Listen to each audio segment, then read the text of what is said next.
Frank, and I'm here with David and Danny, and welcome back to Uninformed Movie Reviews with the clunkiest intros ever. Episode 6, y'all.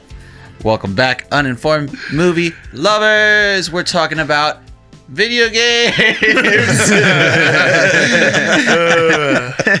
I also love that you just named our fans. That's fun. Right? Yeah, there you go.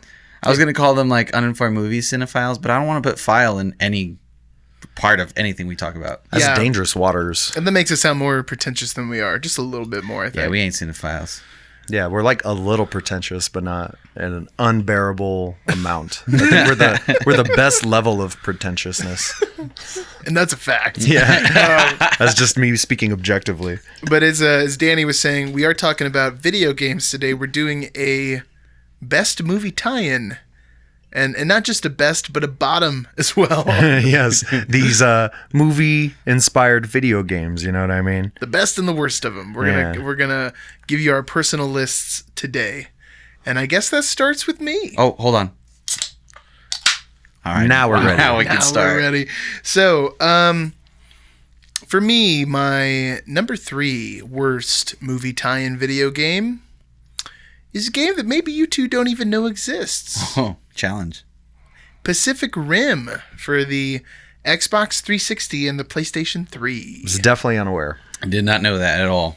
Yeah, it's I'm glad it's not good and I missed it. yeah, it's a 2013 game. It's made by Yuke's. What? It's the name of the company. They're a Japanese developer. They're known for working on like WWE titles. And this is just a pretty, it could. What a great, yeah, you would think, right? Like, but then the sad part is that really the core principle of the game is that everything is just really, really shallow. I don't know if this is their fault necessarily, or maybe I don't know. Maybe they were just like put under a crunch. Like, we need a tie-in game. You got like 6 months. Like, turn it out. I don't know, but that can happen quite a bit with those movie games. Yeah, definitely. And it's like there's like 2 attacks. You know what I mean? There's just no strategy. It's like a light attack and a medium attack, nice. And you just hit each other. Is the A button? Yeah, and there's a B button. Yeah, exactly. Like it should have been like an even poor like arcade game where you need to like sit at a box and do it. Yeah, it's got all the complexities of like a NES game, like a regular Yikes. Nintendo game. Is it 2D perspective, 3D perspective? It's 3D, and you're in these like circular arenas. And this is actually the next problem: is that a circular arena. Every level is just a big circle. Just different colored circles, different skinned circles. Well, when it came out, there was only 2 levels. There's one where you're fighting in the water, and it's like the scene where the 3-armed robot, the one that's like the Chinese robot, mm-hmm. And then the kaiju comes from underneath and like rips the arms off, which is dope, awesome. Yeah, it's an awesome movie. There's that level, and then there's one where you're like in a burned down city. I think it's like the Tokyo scene or something. But in that level, there's no buildings. It's, again, just a big open circle, and all the buildings are the background. So there's not even an opportunity to crush something. And that is a huge problem in a game where you're either a giant monster or a giant robot. Yeah, the whole point of being a giant is to crush things. Yeah. The city's already raised in that second one, right? So the buildings don't collapse when you throw people into it or anything like that? You can. It's the area that you're in looks like a demolished part of the city, and it's completely flat. And then the invisible wall around you is all the buildings. It's like, I wish I could go over there, but I can't do it. And then, get this, man, I didn't even know about this. So originally there was only 5 characters in the game. 3 robots and 2 monsters and 2 levels. That's the whole thing. Wow. And then through DLC, you get another 9 characters and 5 additional levels. How expensive is that DLC though? It was, you know what? When I looked it up, it was expressed in Microsoft points, which I don't remember exactly. Who remembers that exchange rate? I'm pretty sure 440 Microsoft points was like $5. Yeah, I think that was it. So each of the characters seemed to be a little more than $5, which to me is ridiculous. It's also ridiculous that a fighting game comes with 5 characters, and you have to buy 9 additional characters. That's not how it works, man. Killer Instinct. Yeah, I guess, right? This should be flipped. But anyway, this game, I mean, I put it as 3 because it's just a disappointment. Because, man, you could have had a cool Pacific Rim game. It seems so easy. It's like a video game movie. Right? You know? You would think. But the other reason why it's got to be on this list is because there are so many games that have come before it, years and years before it, that did it way better. Like, I just think of all the Godzilla games on GameCube, like Destroy All Monsters Melee. Like, those are awesome. Yeah, that one is great. We've played that many times. Or what I think is just like a classic War of the Monsters for PS2. Yeah, that's a solid game. That game's great, and it's on PS4 too. Last thing, this game though, now you can't even play it. So they removed it from the marketplace in 2016, so you can't even purchase it. Aborted. Pretty much, They yeah. pulled like with that Atari ET game on it, where they just want to bury it into the desert until it surfaces. Well, it happens a couple times with licensed like movie products, and I have another example on the list. Actually, we'll get around to it again, but. Yeah, I mean, in this case, you're not really missing much if you missed out on it. Seriously, it was really generic. How much was the price of this guy? It was $20 or $30, and it was a downloadable like Xbox Live title. And I remember I bought the base game. I never bought any of the extra characters. Damn, that's rough. Yeah, Like that much money for something not physical with such little content. yeah, with, Sounds like Evolve. Do you remember that game? Oh yeah. I never played it, but I remember how angry you were What a when you hype played machine. Evolve. Oh yeah. Yeah, people got upset over Yeah, that one. here's like 3 levels and 4 characters, and that's it. Yeah, that's rough. That's rough, man. And bad gameplay. Well, who wants to go next? How What about about Danny? you, old Franklin? I mean, why don't you go? All right. I have a feeling it's going to work better that way. You know, guys, I'm going to throw out a title that you probably wouldn't expect from me as my first of the bottoms. And I'm going to throw it out there to just throw out a little bit of a credential, and like show you I'm unbiased, because it is a title that I am passionate about. I have a feeling I know what you're going to talk about right now. I feel like I know what it is too. I don't know if you do, but you might know the title. I don't know. Let's talk about dinosaurs. Let's go. All right. Hey, there it is. So it is 1997's The Lost World Jurassic Park. Did either of you play this? Yeah, I did play this game. Yes, I did. And that's why I had a PS1? feeling, because no, it's not great. Yeah. This was a PS1 title developed by DreamWorks and EA Sports. It's in the game. Well, I'm sure it's not EA Sports, but No, it's EA. yeah. But wow, what a piece of trash. And it's funny because it's one of those games that I feel you want it to be good, because it's actually rendered well and the graphics are pretty solid for being PS1. But it just couldn't pull together the gameplay. And it's funny that that's like one of the biggest criticisms. I mean, like, I don't know if you all remember, but this is how the gameplay works. You play one of 5 characters. You can either play the small green dinosaur, the Compsognathus. You can either play a Tyrannosaurus Rex sometimes. You can either play Human Prey, who was Sarah Harding in the movie The Lost World, Jeff Goldblum's girlfriend. Or you can play the Hunter, I believe. It's just some human hunter. And the Velociraptor, I forgot about that. That was actually a pretty fun one. But anyways, you cycle through those 5 characters based on different levels. There are 30 levels in this game.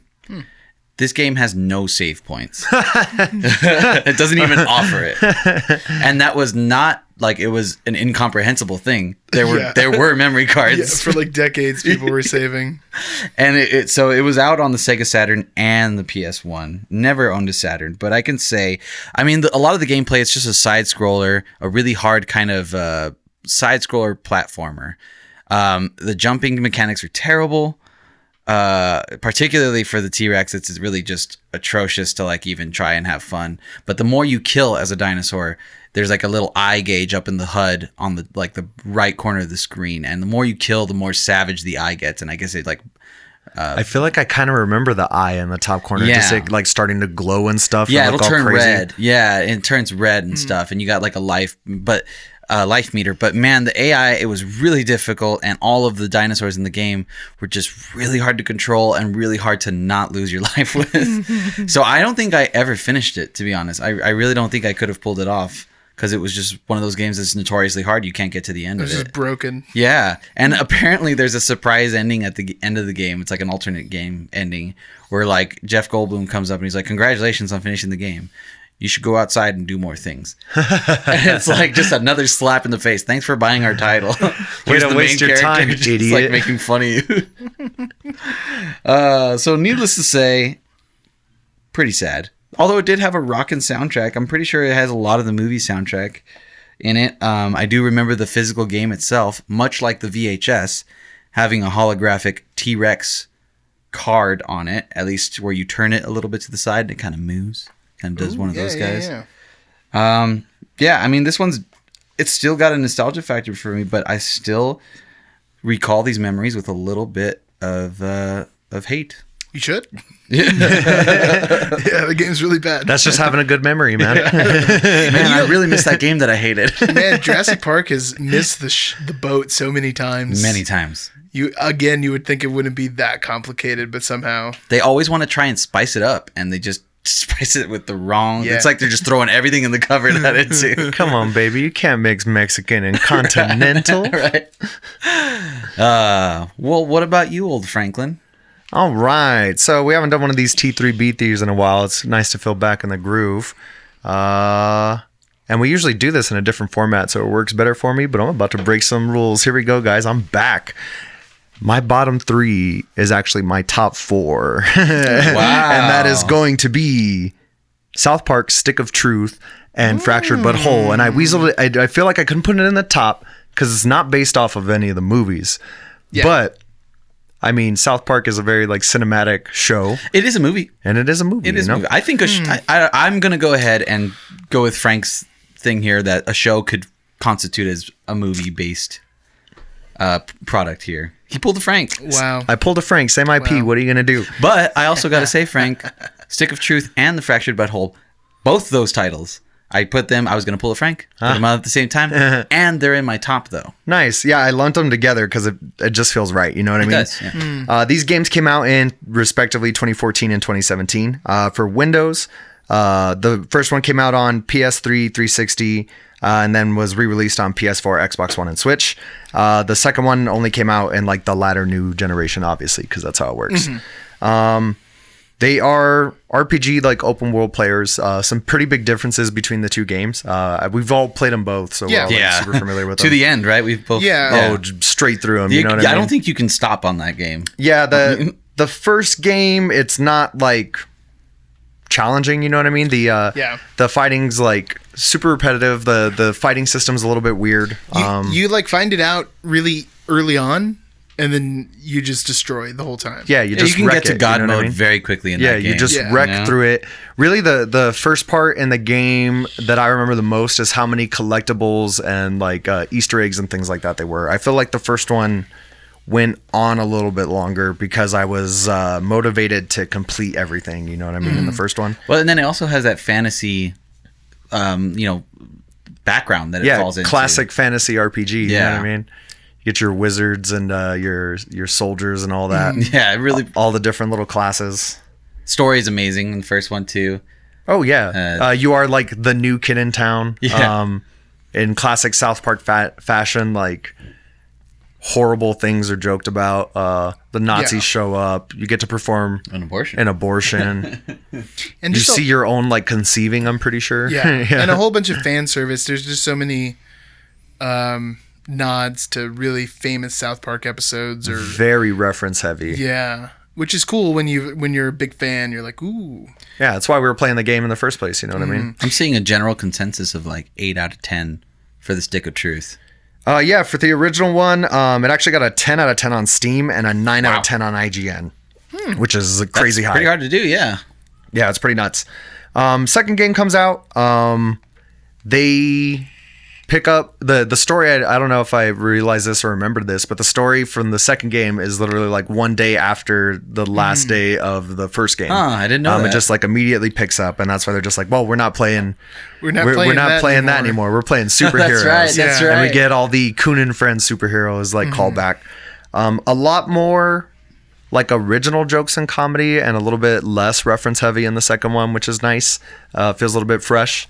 They also revamped the battle system to have it feel that more like a early Final Fantasy kind of battle. You know what I mean? It's really great. Yeah, it's fantastic. It's a great upgrade. Sorry. No, Go ahead. No, you go ahead. I was just gonna after you, sir. No, I was just gonna say that like much of what you were saying with the repetitive battle system from Stick of Truth, like this definitely took care of that. Yeah. Like I feel like the battle system got harder. The AI got much harder.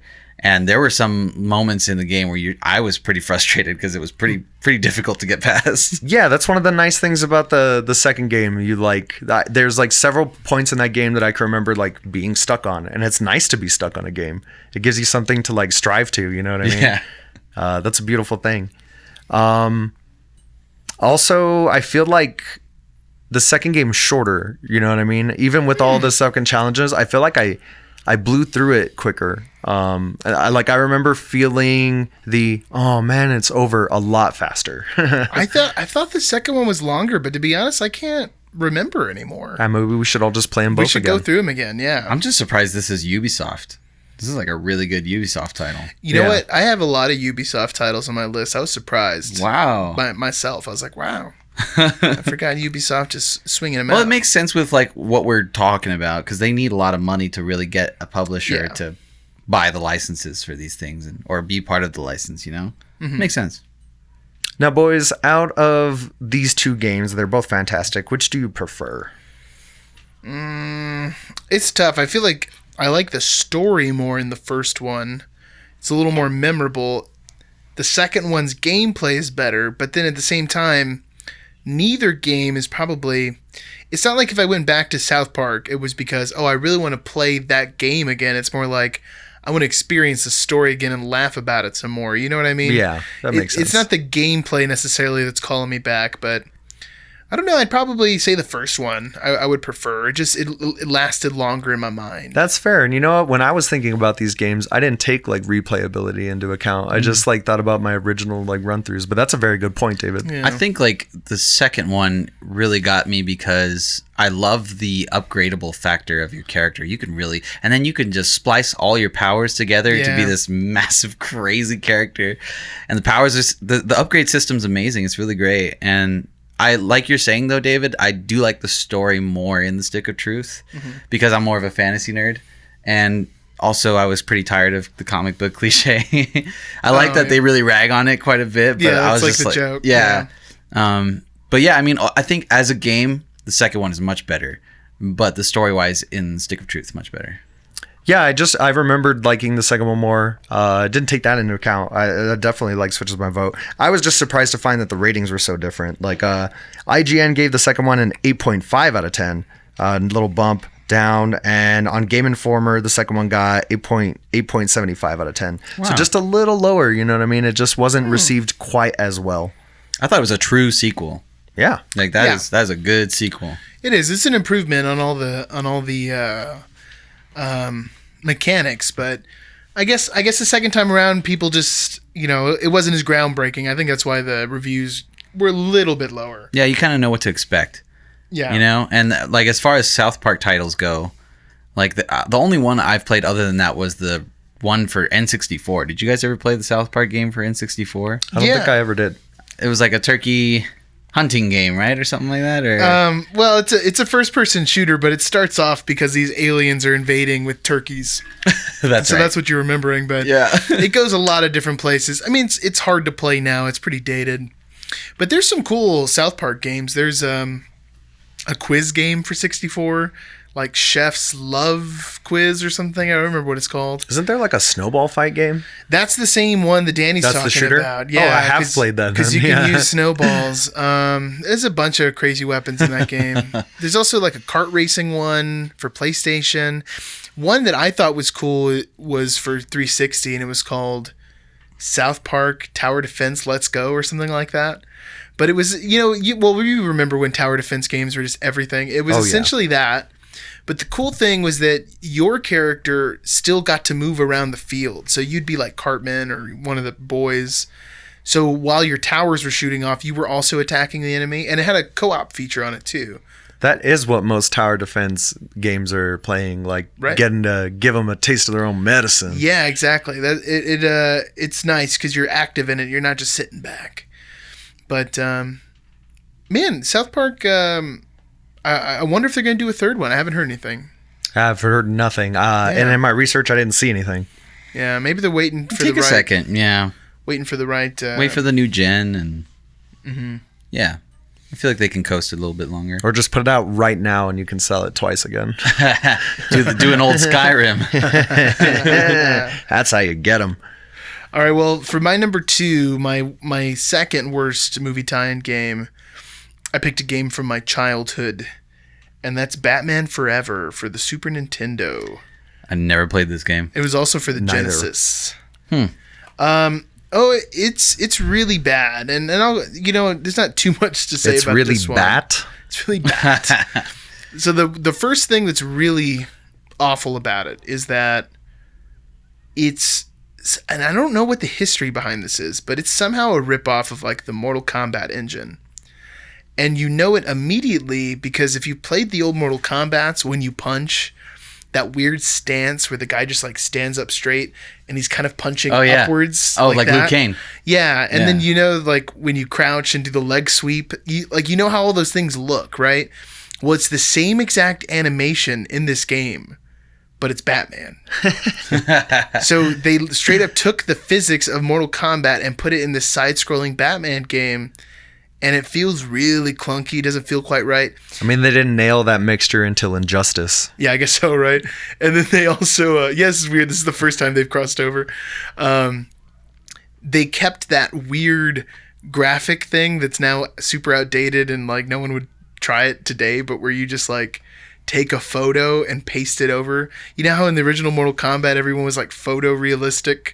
It wasn't like they were pixels or something, you know? Oh, what I mean? Yeah. And that was the same thing too. So it was like Val Kilmer Batman, like a photo of him, and then you would just be like punching like this up at your head. And that's just the worst. That's just the beginning of the problems, really. And that's just like the fundamentals of the game. Somebody needs to like redo like a Flash version. Like what do they call it? Like a ROM. But like with fat Val Kilmer, and then that'll just make the game just bad enough to be dope. That would be cool. I mean, I'm all for that. Was this NetherRealm that produced it? Oh no! I don't even know NetherRealm. Or what was it? Around. Midway before, I guess. I think this was Acclaim or something like that. Oh. This was I'm sure Midway they've had to have had something to do with it because that's like their technology. Yeah, I don't know how they got away with taking this thing. It's the 90s, baby. Maybe it was like a subsidiary. You know what I mean? Like some small house that they owned. I do think that Midway and Acclaim were associated, so I don't know if it was like some kind of deal or something. I mean, when you see it, it's immediately distinguishable. You're like, wow, that's Mortal Kombat. And then the levels are huge and muddy and gray. They're ugly to look at. The layouts don't make any sense. The level design's terrible. You're never sure like where you're going. You're just kind of jumping through and fighting a generic baddie. This sounds like a Genesis game. Yeah. And the sad thing is there's so many games just like this also from Batman from the same time period that are a lot better. But this one is just really, really bad. And I think it's because they tried to take a fighting game and put it into like a side-scrolling beat 'em up, and it just doesn't work. Didn't work at all. But that's my number 2. And you know what? I'll bring this up right now because I was having a struggle of like the dishonorable mention. I wasn't going to put this game here. I was going to put Watchmen, The End is Nigh. Oh, yeah. Which I actually own a copy of. And strangely enough, this is like... I own this copy because it's also my Blu-ray of Watchmen. This like edition came out with like the movie as well. Can you tell us a little bit about this one? Dude, this game is terrible. It's a 2-player co-op fighting game. You're Night Owl and Rorschach. It takes place before Watchmen. And you just go through like what feels like the same room over and over again, beating up the same like baddies. it starts at this like prison, and I played this thing with George, man. We played through this prison level for like an hour and a half. It was so tedious. We finished, we saved it, we turned the game off. When we got back, we played it again, and it was like it didn't have our save file. So we started over one more time, and then we got pretty far into the level. We were almost done, and we died, and there was no checkpoint, and it sent us back to the beginning again. Oh my god! And that was the last time I ever played that game. I was like, this is not worth it. It's so unfortunate how many times in a gamer's life that like you go to like continue a game and then it's just gone. You know what I mean? It happens all the time. It's gone You never forever. know. It's like spontaneous human combustion. It could happen to anybody. Thankfully, it happens a lot less in this day and age now, right? Okay, I got this one random story, but my buddy Alex, he had the episode 1 Phantom Menace movie tie-in game, where you just followed all the events of the story. He got all the way to the end, and he was at the fight with Darth Maul, where you're Obi-Wan. And the fight's going okay, but he's like losing health, so he pauses the game to save it in case he dies. But it was one of those games where, like, when you save it, when you load it, you're at exactly the same frame you saved it at. You know what I mean? Oh, okay. You know how some games, like, It's just you're there, back. some games take you back to like a checkpoint or something that you were close to. But no, this game is Start you back at the cut screen. it starts you like exactly at the moment you save. So as soon as he unpaused the game, Darth Maul like chopped him in half and killed him. And then like he had no backup save. And like he tried reloading it, and it was like every time it loaded, as soon as it loaded, he just got like killed by Darth Maul. And then he never played it again. It was You know, just I done. got into a similar situation with Skyrim. that'll happen a lot. I man. went down like a cave I had no business being in yet, and I got myself in a You had, like, terrible a wooden situation. sword, just, like- Dude, like that's where I stopped playing it. Like I never touched that version of that game again until I like did the VR when I got the VR, and then I had to throw the headset off of myself because I was gonna throw up. Oh man, Oh, that could be weird. Yeah. The is motion it thing, it's that weird. bad? The Like that? first, like, you know, when like the first dragon you kill, that was the moment I was like, I can't do this. Like that was sickening. Yeah. My brain couldn't take all the movement, man. It was just so much. I was playing like a space flight game, and I was doing like some barrel rolls, and I was like, no, I can't do this. yeah. Like I'm gonna Imagine throw- trying to play something like Dark Souls in VR, just having to roll all over the Oh place. no, there's no way. It's got to be a very specific experience. Yeah, dude. Oh, you got to play some Super Hot. We got to make this happen. Oh yes, I'm down. That's I'm fantastic. down to try it. I need to get my Brandon. I know you don't listen to this podcast, Even but though if we're you your do friends, happen to you listen to should. this one, I'm gonna be taking my VR stuff back very soon. I'm very sorry about it. I know I told you to have it for longer, but I need to play Super Hot. Yeah, it's amazing. Don't play Batman Forever. Play Super Hot on VR. It's great. And Danny, what's your number 2? Well, my next bottom, my second bottom, if you will, Give us that bottom, baby. is 2014 Telltale's Game of Thrones, based off of my HBO's gosh. Game of Thrones, Both based of you. off of a Song of Ice and Fire. What is this betrayal going on I know, here? I pulled a Frank here. I planned a best TV show video game adaptation, and you've spoiled it. Well, David, if you had put it on the calendar, this would never have happened. But also, I don't check that I was calendar. gonna say, you guys wouldn't know because the calendar's We just hanging in my closet. Yeah. That's so funny. To that argument, I would say it is the home box office, and that is a movie. It's not TV. It's HBO. So, I guess. Yeah, I guess I'll give you that. You bought into HBO's marketing scheme. Okay. Yeah, sure, man. Well, for man. those that don't know, Telltale is obviously I thought you were like, Game of Thrones is a fantasy show. Video games. Let's start at the beginning, shall we? No, Telltale Games was a great studio that lasted from, gosh, I want to say 2011, at least as being Telltale, and going all the way up to 2018 to their untimely demise, which was just put a horrible pox and taste in everyone's mouth that ever supported Telltale. Yeah. Sometimes you get a little too big for your britches, you know? But they're coming back. Really? Yeah, they are Did not coming know back, this. so.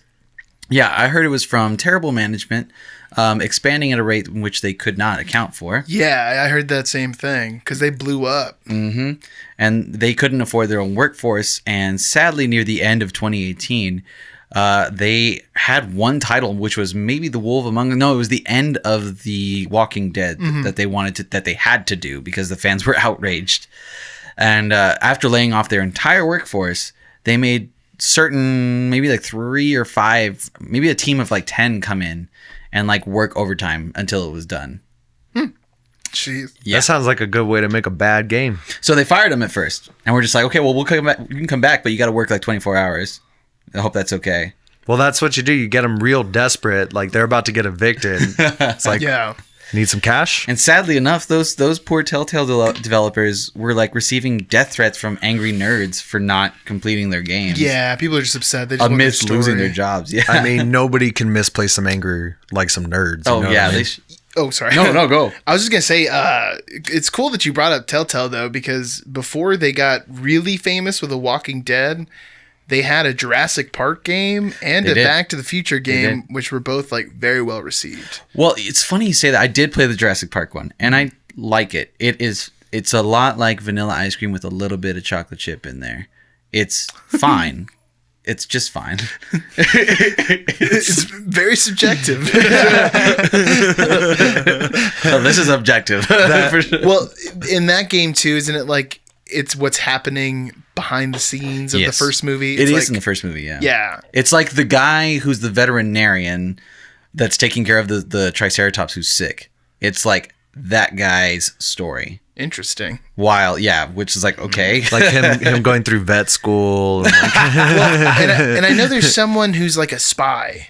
Like the people who Newman works for. Yeah, it's talking about the Barbasol can. That's always kind of been either like a red herring or like a loose end of the story with like the Barbasol can. Yeah, because what you would hate is for them to lose that dinosaur DNA, because then people might get hurt. You know what I mean? Yeah. And all they care about in Jurassic Park is making sure that everyone's okay. Yeah, safety is the top expense of all the expenses. OSHA is like very present in that company. You know what I mean? Well, to reel it back, let's talk about the Game of Thrones game. First off, I just want to ask, did either of you play this game? I played the first episode. Just the first of 6, right? Yeah. Okay. The first episode. That was the one season they did. Yeah, they only did one. What about you, Frank, now? No, I did not. I've only played their Walking Dead game and Wolf Among Us, which I really enjoyed. Both are great. Wolf Among Us is great, and Telltale's coming back with that season 2 finally. Oh, wow. So, well, I'm going to have to do that. I might, hopefully it's good.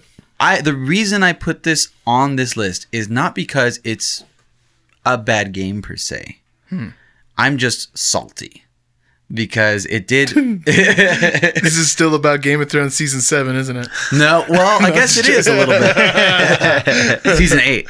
Oh, season 8, sorry. But what I would say is like I'm salty because it did start a nice arc and it was very cool and it did really well. But then there was a collapse and nothing ever happened. And even before they were collapsing, they just had all these other projects that no one cared about coming out. And if you haven't played it, you're like a northern house. You're the Forrester house. There we go. That's loyal to the Starks. It's not shown in the show. No, they're in the books. Yeah. Yeah. So it's kind of cool because like you play like as that whole family, just like you would when you're reading the book or watching the show where you see everyone's perspective, but then your decisions like affect some of them. You know what I mean? Right. And I know like Cersei shows up and Sansa. Yeah. There's a couple crossover characters. Just like the Stark kids, the Forresters. I mean, there's like 5 or 6 of them, but they start with a tragedy and then they're like spread out all over Westeros and Essos. Yeah. And that's kind of the cool thing is like you're saying it's episodic in that some of them will take place over in Essos, like interacting with Daenerys. Or some of them will be down in King's Landing doing more of a political aspect of it.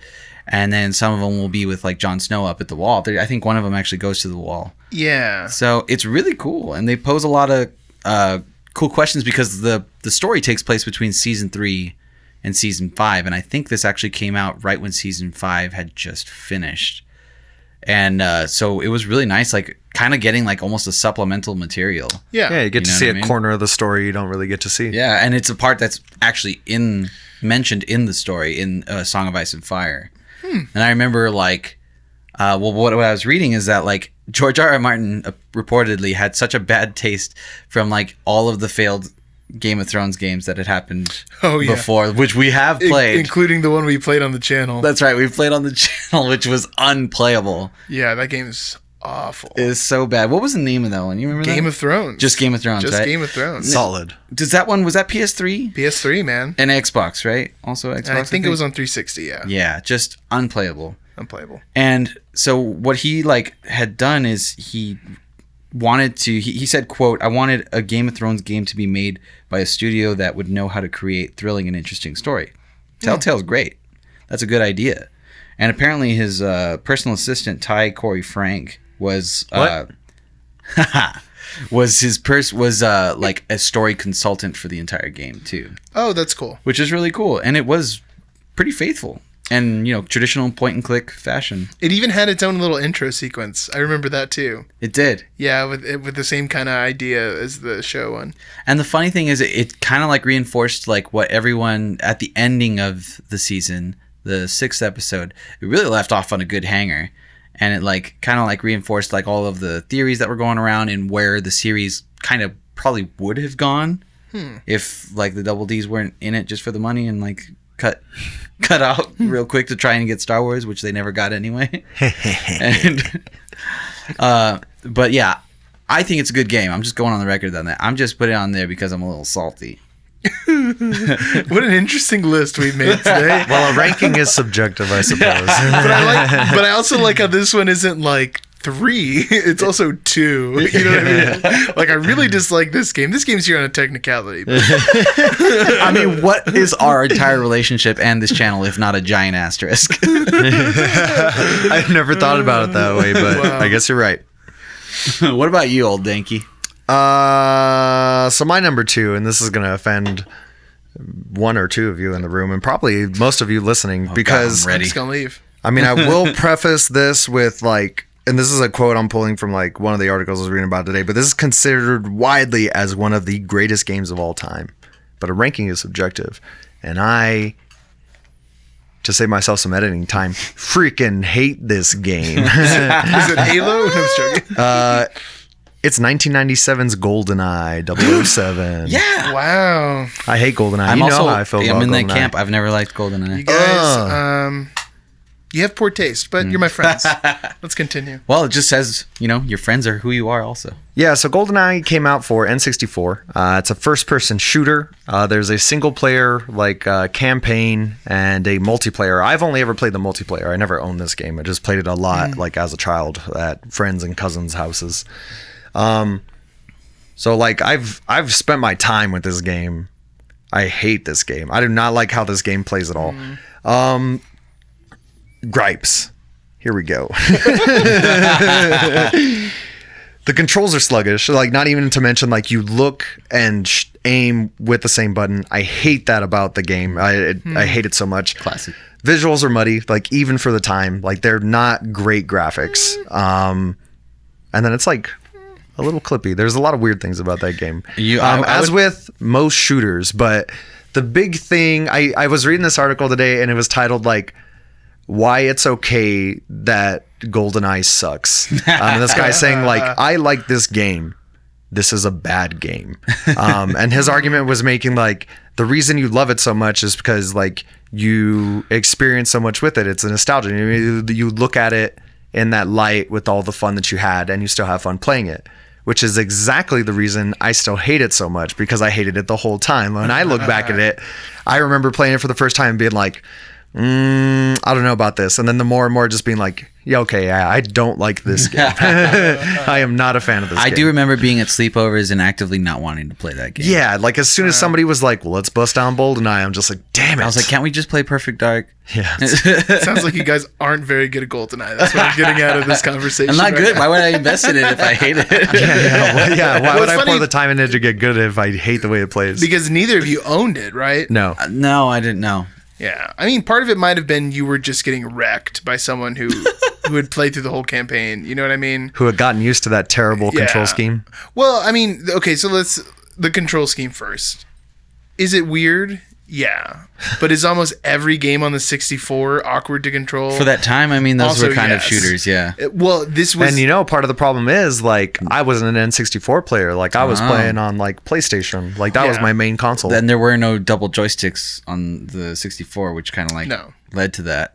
Yeah, so that's like a N64 design issue. But then the other thing is like, there were other shooters at the time that were probably better, but they were all on computer. Yeah. So unless you were gaming on computer, this was the first time that you could like sit down with 3 friends and all shoot each other with guns. Well, actually, almost the first time. This was originally intended to be like a side scroller, but Sega came out with a game called Virtua Cop, and Nintendo was like, "Well, I like what they did there," and then they decided to make like a 3D first-person shooter. Interesting. I never played Virtua Cop. I always thought it was like more of like a, what is it? It's not like a one. It's more of a co-op situation. You know what I mean? It's more like time. It's time crisis. That's what. Okay, we had the same thing. Hey man, Time Crisis is it's great. Much more similar to Time Crisis is cool. But yeah, GoldenEye. I mean, has it aged well? No, definitely not. Like milk. Yeah, it hasn't aged very well at all. But at the time, to say it was bad, it was like, now it's groundbreaking. Like, people have never done this before. So that was like a pretty big just because deal. you did it first doesn't mean you did it well. Yeah, but I mean, you also got to think about it this way, like, the Model T's a stupid car. like, why play the Super Nintendo Mario Kart today other than nostalgia? Because it's so outdated compared to Mario Kart 8 or even Double Dash or something like that. We would play N64 Mario Kart because Jake refuses to play any other version because he's bad at video games. Yeah. Yeah, and you always get that one person like that. You know what I mean? But that doesn't mean that Mario Kart's bad. It's just, it's really old. And it's like, unless you're ready for it. So I don't think GoldenEye is going to stick around much longer than the current generation. I don't Like see people Zoomers. appreciating it who are younger. Although I do got to shout out one more time. GoldenEye 007 on the Wii. Whoa. The remake of GoldenEye, one of 2 remakes, but the better one. And it's great. It's awesome. It's cool with the Wiimotes too. It's like a lot of fun. But the weird thing is that in this remake, they've replaced Pierce Brosnan with Daniel Craig. Weird. So now it's just GoldenEye, but it's Daniel Craig instead But of Pierce GoldenEye wasn't. Brosnan. Yeah, he wasn't even in GoldenEye. He wasn't even in GoldenEye. Really weirds me out, but good game. I definitely get, I can totally understand people not wanting to play this game today. And also, Perfect Dark is probably better. It is a great shooter. It's better than GoldenEye. Yeah. Yeah. Super fun. It does the whole 4-person split screen really well. Yeah. Ooh, Perfect Dark's great. Yeah, and just to be fair, I always hit the rankings, so just because I hate this game, particularly, doesn't mean I shouldn't let you know. It's got a 9.7 on IGN. Wow. And a 94% N64 official magazine when it came out. Yeah. Well, Frank, would I venture enough to say that you also are not much of a James Bond fan? Does that have much? No, there's so many reasons I don't like this game. You know what I mean? Yeah, James and that's Bond what I'm saying. is boring to me. Yeah, Exactly, right? It That's never what- grabbed yeah. me. Just It just never grabbed me ever. And Sad there's life. just no selling points for me. And it's a game I've played so much. Yeah, I know, right?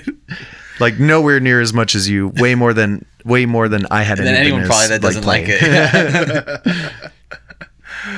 All right, so what is this? This is me now, right? It's your number one. My number one worst movie tie-in game. And you know what? I think I've got you guys again. I bet you don't know this game exists. I'm excited. I'm issuing another challenge here. All right. I'm gonna pull it out of my pocket. Is this your card? It's the Reservoir Dogs video game. I did know that this existed. I have never played it though. You know what's funny? I was sitting thinking about this list today, and I didn't even bother to do a Google search, but I was just like, I don't think there's any Quentin Tarantino games. This is it. This is the There's only the only one. Tarantino games. This is why there's no others. Yeah, right. Now this makes sense. So it was an Xbox and PS2 game.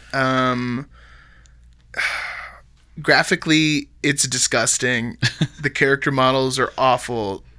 Michael Madsen actually returns to voice his role, which is sad. I'm sure they just paid him with a couple bottles of whiskey or something. And then the other voice actors who are trying their best, but the guy they have filling in for Steve Buscemi sounds awful. And some of the facial expressions. Oh my God. Some of the faces are just like, some of them are close. Yeah, I'll look up some pictures. I'm looking at these images right now on Google Images. Wow. You pull up Mr. Orange or something like that. He looks like a doll or something like that. You know what? That's not from the game. right? That's another thing. But if you look up Reservoir Dogs Xbox or PS2, you'll probably find it. It's rough. So what is the game? It's basically just a third-person shooter, and it fills in parts of the movie that you didn't see, like the actual bank heist. And it really just evolves into like running around, bad textures. Yikes, it's got some top view stuff too. I'm imagining like a way worse Kane and Lynch. That's a great way to think about it. It's like a single player Kane and Lynch that's not good and looks terrible. The HUD looks confusing too. Yeah, the whole thing is really bad. It's clunky. And then, I guess to sell the game was advertised to, explain missing plot lines of Reservoir Dogs. So you get to see like when Mr. Blue dies. Okay. And you get to see what happens to Mr. Pink at the end of the movie. Oh, that's always been my complaint about Reservoir Dogs. Like, let's take all the nuance out of it. Right. And that's the thing too. It's like, man, you guys don't get it, do you? That's part of the movie, man. That's part of what the appeal. But there's a screen cap right here I'm looking at. It's he's holding a hostage with a gun pointed at a cop, and it says Mr. Blue on it. And it says move the cops over to a wall and threaten them with Alt in order to neutralize them. Yeah, so if you get close to someone, you can grab them and move the cop or make demands. And it's kind of a cool idea, but it's also like ultimately all you need to do is just run into every room and just shoot everybody. There's no need to do anything like that. And then the kicker too, this was just like a full game, you know what I mean, that just was released. It's only about 2.5 hours long. And you can find a full play of it on YouTube. There's some guys who do it under 2 hours. And it's not like they're speed running, you know what I mean? They're just playing the game as it was intended. Yeah, they're just playing the game and just going through the corridors, and that's it too. There's no multiplayer, there's no collectibles or anything like that. You start, you shoot, and then you leave. There's some bad driving sections. I rented this game and I beat it like in one sitting. And I was like, wow, I'm so glad I didn't buy this. I feel like it might be worth money one day. That's just my prediction, just because I feel like probably didn't sell that much, and I bet maybe like hardcore Tarantino fans would be interested in having it. Maybe it's hard to find, even though it's terrible. But what a shame, man. It's like the Star Wars Christmas special. You know what I mean? Yeah. They just have to have it. Yeah. Well, David, just to assure you that it hasn't skyrocketed as of yet, currently somebody's selling it on eBay bundled with 50-cent Bulletproof, also for PS2. Ooh, another movie tie-in. For $25. Ooh. Neither one of those games are good. Man, Seems like a $3 bin. Yeah. Dang, yeah, dude. I don't know if I'd pay $12 for that game. If I find that game for like $2 at Savers, I'll buy it and we can just play the whole thing. That sounds not fun. Sounds like a bad way to spend a day. I'm in. The fun is in the pain. Yeah. Okay, Danny, what's your top? Ooh, my top of the bottoms. The best bottom, if you will. Well, this is the worst bottom. Subjective. Yes, this is the worst bottom. This is the brownest of the bottoms. And it's a game that I think you might have some experience with. I don't know. You probably won't. This is a game that old Brando and I were pretty hyped about before it came out. I know what game you're talking about. I didn't play it. I also, much like Evolve, I remember how mad you were. It was like weird to hang out with you because you were like steaming. Yeah. Like you carried that anger with you through your entire day. Y'all, I'm talking about Gearbox Software and Sega's 2013 masterpiece, Alien Colonial Marines. Didn't you buy the big special edition? No, I didn't. I think Brandon might have. Maybe it was Brandon. I thought That seems like the type of thing Brandon would do. He does that. I don't do that typically. But we did wait until it was available at like midnight and stuff. Dang. And again, this is another instance of just a hype machine. Oh yeah. Like, well, they got sued. They got sued because they had stuff in the trailer that wasn't even close to what was in the game. Well, because a lot of it had to get retconned. Yeah. Because it was Gearbox software, and Randy Pitchford is a really bad part of that team that's not with them anymore. Anyways, Gearbox is who did Borderlands and Brothers in Arms. Brothers in Arms, some Half-Life expansion packs, some Valve expansion packs too, way back when. So they kind of evolved out of Valve. But I mean, they're just known for shifty practices, and Randy Pitchford is like a really bad person. Yeah, apparently he is. I was reading something about that too. He's like a groomer and like a terrible cokehead kind of guy. Either way, he shifted a bunch of people for money in the development, and then they had to rush through production. So a lot of the game was nixed and just rushed through production. The game is plagued with terrible AI. Like some of the AI of the aliens, like they'll just run past you, they'll like scuttle around, and then they just be stuck in between textures and stuff. And yeah, and the shooting mechanics are terrible. The aliens like that annoying kid in Halo hiding in the rock. Exactly. Yeah, I've never played this game. I've just watched the destruction from afar.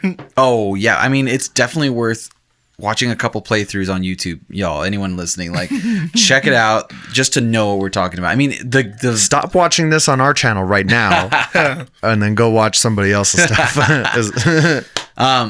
You know, the gameplay is really terrible. The graphics are not great. The lighting is bad. Like all of it. It did lead to two players, like you're saying, filing a lawsuit claiming that Gearbox and Sega had falsely advertised the game. Yeah. But it lost its class action status in 2015. In 2017, a modder discovered a typographical error in the game's code, which when corrected notably improved the artificial intelligence of enemies. So people were big issue was proofreading. Yeah, exactly. So that just shows how rushed this game was. Dang. And you know, it sold a lot. It sold a lot of copies.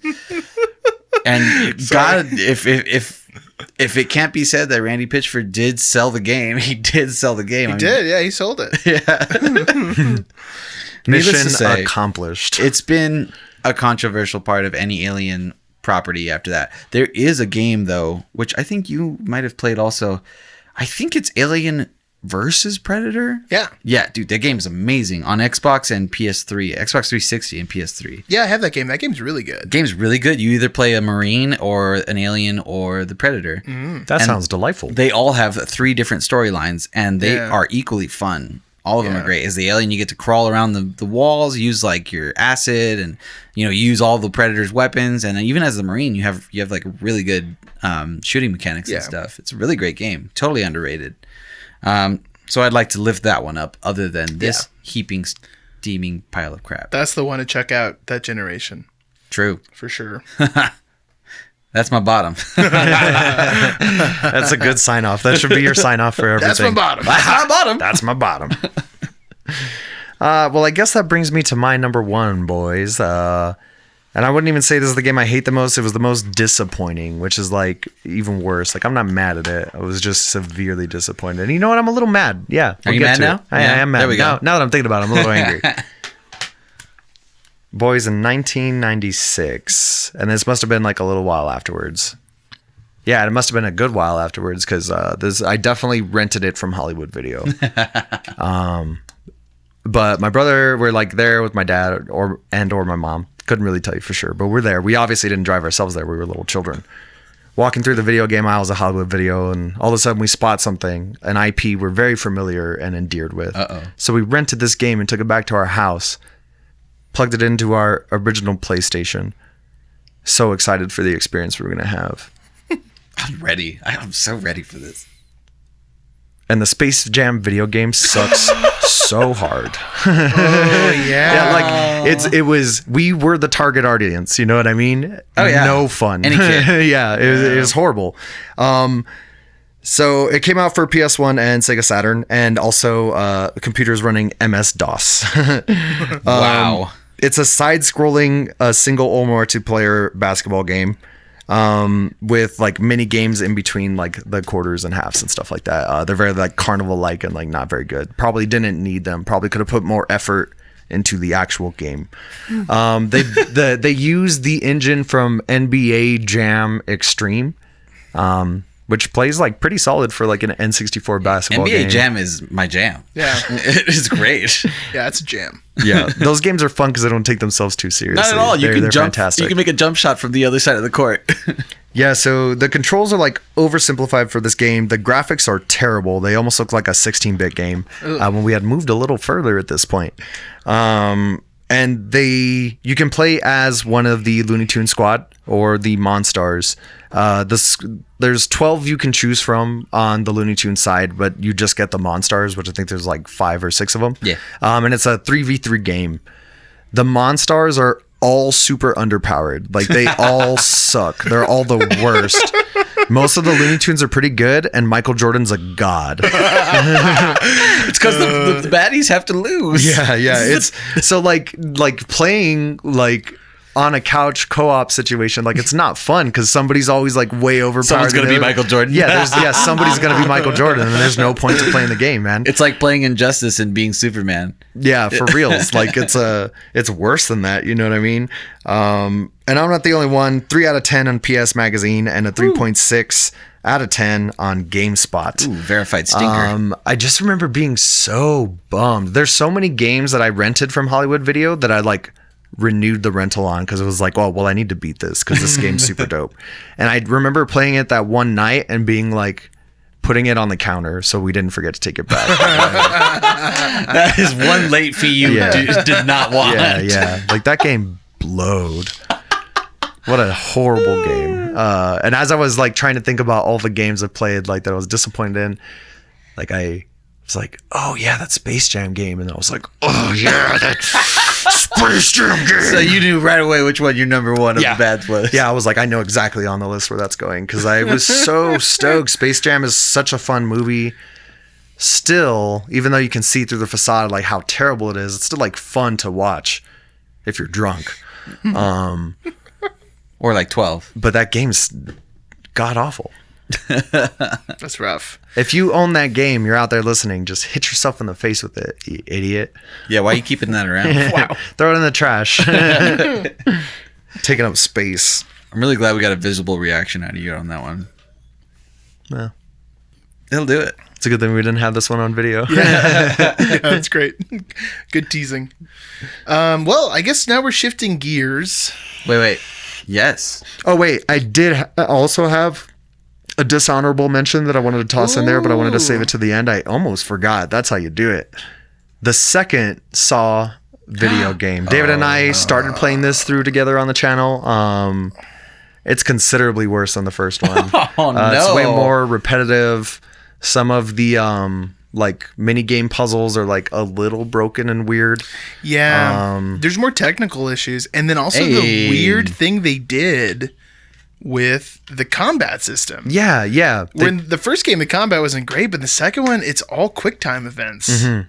They take any of the it's all quick time and puzzles. Oh god. And the same ones over and over and over again. Yeah. The first Saw game, while it wouldn't be on my top 3 list, I'll just jump ahead. It's my honorable mention. yeah, I gotta say it's a decent game and it was fun. I enjoyed playing through the first one. Really disappointed that the second one just falls flat completely. Because it's definitely not perfect. It's rough around the edges for sure. But yeah, 2, I don't see myself going through it. I don't see myself finishing that game. Yeah, the first one's like just good enough to be enjoyable. You know what I mean? Yeah. There's a lot of things you could gripe about it, but it had us excited enough that we were like, well, let's play through number 2. Let's finish it. Yeah, let's start number 2. Are there any other dishonorable mentions you can think of? The Superman video game. Oh, well, the E.T. I was gonna E.T., pick yeah. Superman, But I've never played any of those games. I've beaten Superman 64, but that's based on that cartoon. That's not necessarily the movie Superman. I would say there's a few of like early Nintendo and Sega Genesis titles that probably would fall under there. You know what I mean? Like the old Disney ones. What was the Spider-Man Well, video game where they some of made the them are good. map like a lot Some of the- smaller? It was like Spider-Man 3 or 3, something Spider-Man like that. 3. It's one of the worst. That wasn't really good. Oh yeah, and such a letdown after 2 Yeah. being such a big deal. Well, the movie and the game were terrible. yeah, that's funny. I remember playing Spider-Man 3, the game, and thinking the same thing. Yeah, like, wow, this is just as bad as the movie I just watched. yeah, for real. You get the experience Which twice. technically makes it a good pairing. Yeah, the at-home experience. The much more pricey experience. One other thing that I teetered on including it, but Land of the Dead Road to Fiddler's Green for the Xbox. They had a Land of the Dead video game. Now that's a title. It was mediocre. It had some really cool ideas, but it was just too slow, and you could tell that the game wasn't powerful enough because it would only ever send like 2 zombies at a time at you. And it's like, you can't play a zombie game where there's only 2 of them. The horde is what makes it exciting. Yeah, so that was kind of a letdown. Now, the one thing, though, that I didn't want to include on the list, apparently it had a cool multiplayer mode that I never got to experience because it had to be online or System Link or something like that. But in the area, you'd have a death match, but there would also be zombies there who were just trying to eat everybody. So it had like an interesting kind of dynamic, and I really wanted to check it out because It was like the fight pit that the governor had in The Walking Dead. yeah, pretty much, yeah. It was an interesting first-person shooter, but you could tell that they just didn't have the budget, and it was, it slumped because of that. That's the thing with a lot of like licensed games and licensed things in general. Like a lot of the times it's just like, well, we need to push this IP, you know what I mean? And there's no love thrown into it. Yeah, seldomly do you get the love. And speaking of which, it seems like a good time to cross over to our top list, which in my opinion are the times where they get it right and they put the time into the product. So my number 3 movie tie-in game is the Scott Pilgrim versus the World video game, which I talked about in our Edgar Wright episode a little bit. I've never Plug that seen episode, it or David. playing it. It's so good. I mean, it's a great episode of Uninformed Movie Reviews. No, I'm just joking. No, the video game is awesome. I have it on my 360 downstairs. We can play it. It's one of those games. It came out around the same time as the Pacific Rim one. I mean, a little earlier. But then it also is removed. You can't download it. You can't like buy it anymore. So unless you have it saved on your console, nah. You know what I mean? Wow. So I was like, man, I'm so glad I bought it and didn't like delete it or something. I am a little upset because there was some DLC I could have picked up that I didn't. Oh, that's a and bummer. that would have been cool. It was like an extra 2 characters. But it is a side-scrolling beat-em-up. A lot of beat-em-ups today. I don't think we're done. I know, right? Yeah, I don't think we are either. So it plays like, the Simpsons arcade game or the X-Men arcade game, the Ninja Turtle one, like all those classic beat-em-ups. Love those X-Men ones, man. It's in beautiful, like a 32-bit like recreation of like old school graphics. It's got the art style of the comic book. It's got the Anamanaguchi soundtrack, which is just very cool. And it's 4 players. So you go through it, you trash things, you level up, you get new skills, and you can play as Scott and Ramona, Steven Stills, and Kim. And it's just great. It's so much fun. It captures the wackiness of Scott Pilgrim perfectly. And it's difficult too. So it's like when you're playing with a group of people, you have to kind of coordinate a little bit. Yeah, definitely one of my favorites from that generation. I hope they bring it back one day, because right now, you just can't. And I feel like people would be interested in picking it up. I mean, I'm down to play it. I wish I had. Oh, and sounds delightful. This is also a Ubisoft game. It's Ubisoft Montreal. Interesting. And it's funny because I thought I had beaten this game with you, Frank, but it must have been George. Yeah, it wasn't me. So, George, if you're listening to this, let me know if you remember beating this. It must have been shortly after we beat Castle Crashers. Both of those games came out around the same time. They were kind of the same thing. Huh. But both excellent. Castle Crashers is good, too. There's just no movie. Well, I'm sure he's listening, David. He is our number 1 fan. Yeah, that's although true. the last time we saw him, he was yelling at us. Well, I was just going to say, George, you should also just delete Destiny and just buy Rocket League. Not a sponsor. Not a spot. Please, though. Well, what do you have, Danny? What's your number 3? Well, fellas, for my bottom of the tops, I'm pulling one out of left field. And I think you might have played this game. It's a baseball game? It's not. Field of Dreams. Angels in the outfield. Ken game. Griffey's for N64. No, that one's a great one, though, too. This one is a 2001 video game for GameCube. It is the Universal Studios Theme Parks Adventure, also known as in Japan as Universal Studios Japan Adventure, also known as Unibasaru Sutaiju Japan Adventure. Nailed it. Right? And published by Kemco. Has anyone seen or played this game? No, but I love what you did there because it's not like specific movie inspired, but it's definitely movie inspired. It's all movies. I owned this game. I beat it. And this game is pretty bad, Danny. It's bad. And that's my caveat. It is a bad game, but man, do I love it. Yeah, that's There's fair. something enjoyable about it. There's something about like getting all the little hats. You have to get the hats from the different rides and stuff. Exactly. Yeah, it is a capitalist game if I've ever seen one, because it's a game about a theme park in which you have to collect more merchandise to ride the rides in the theme park.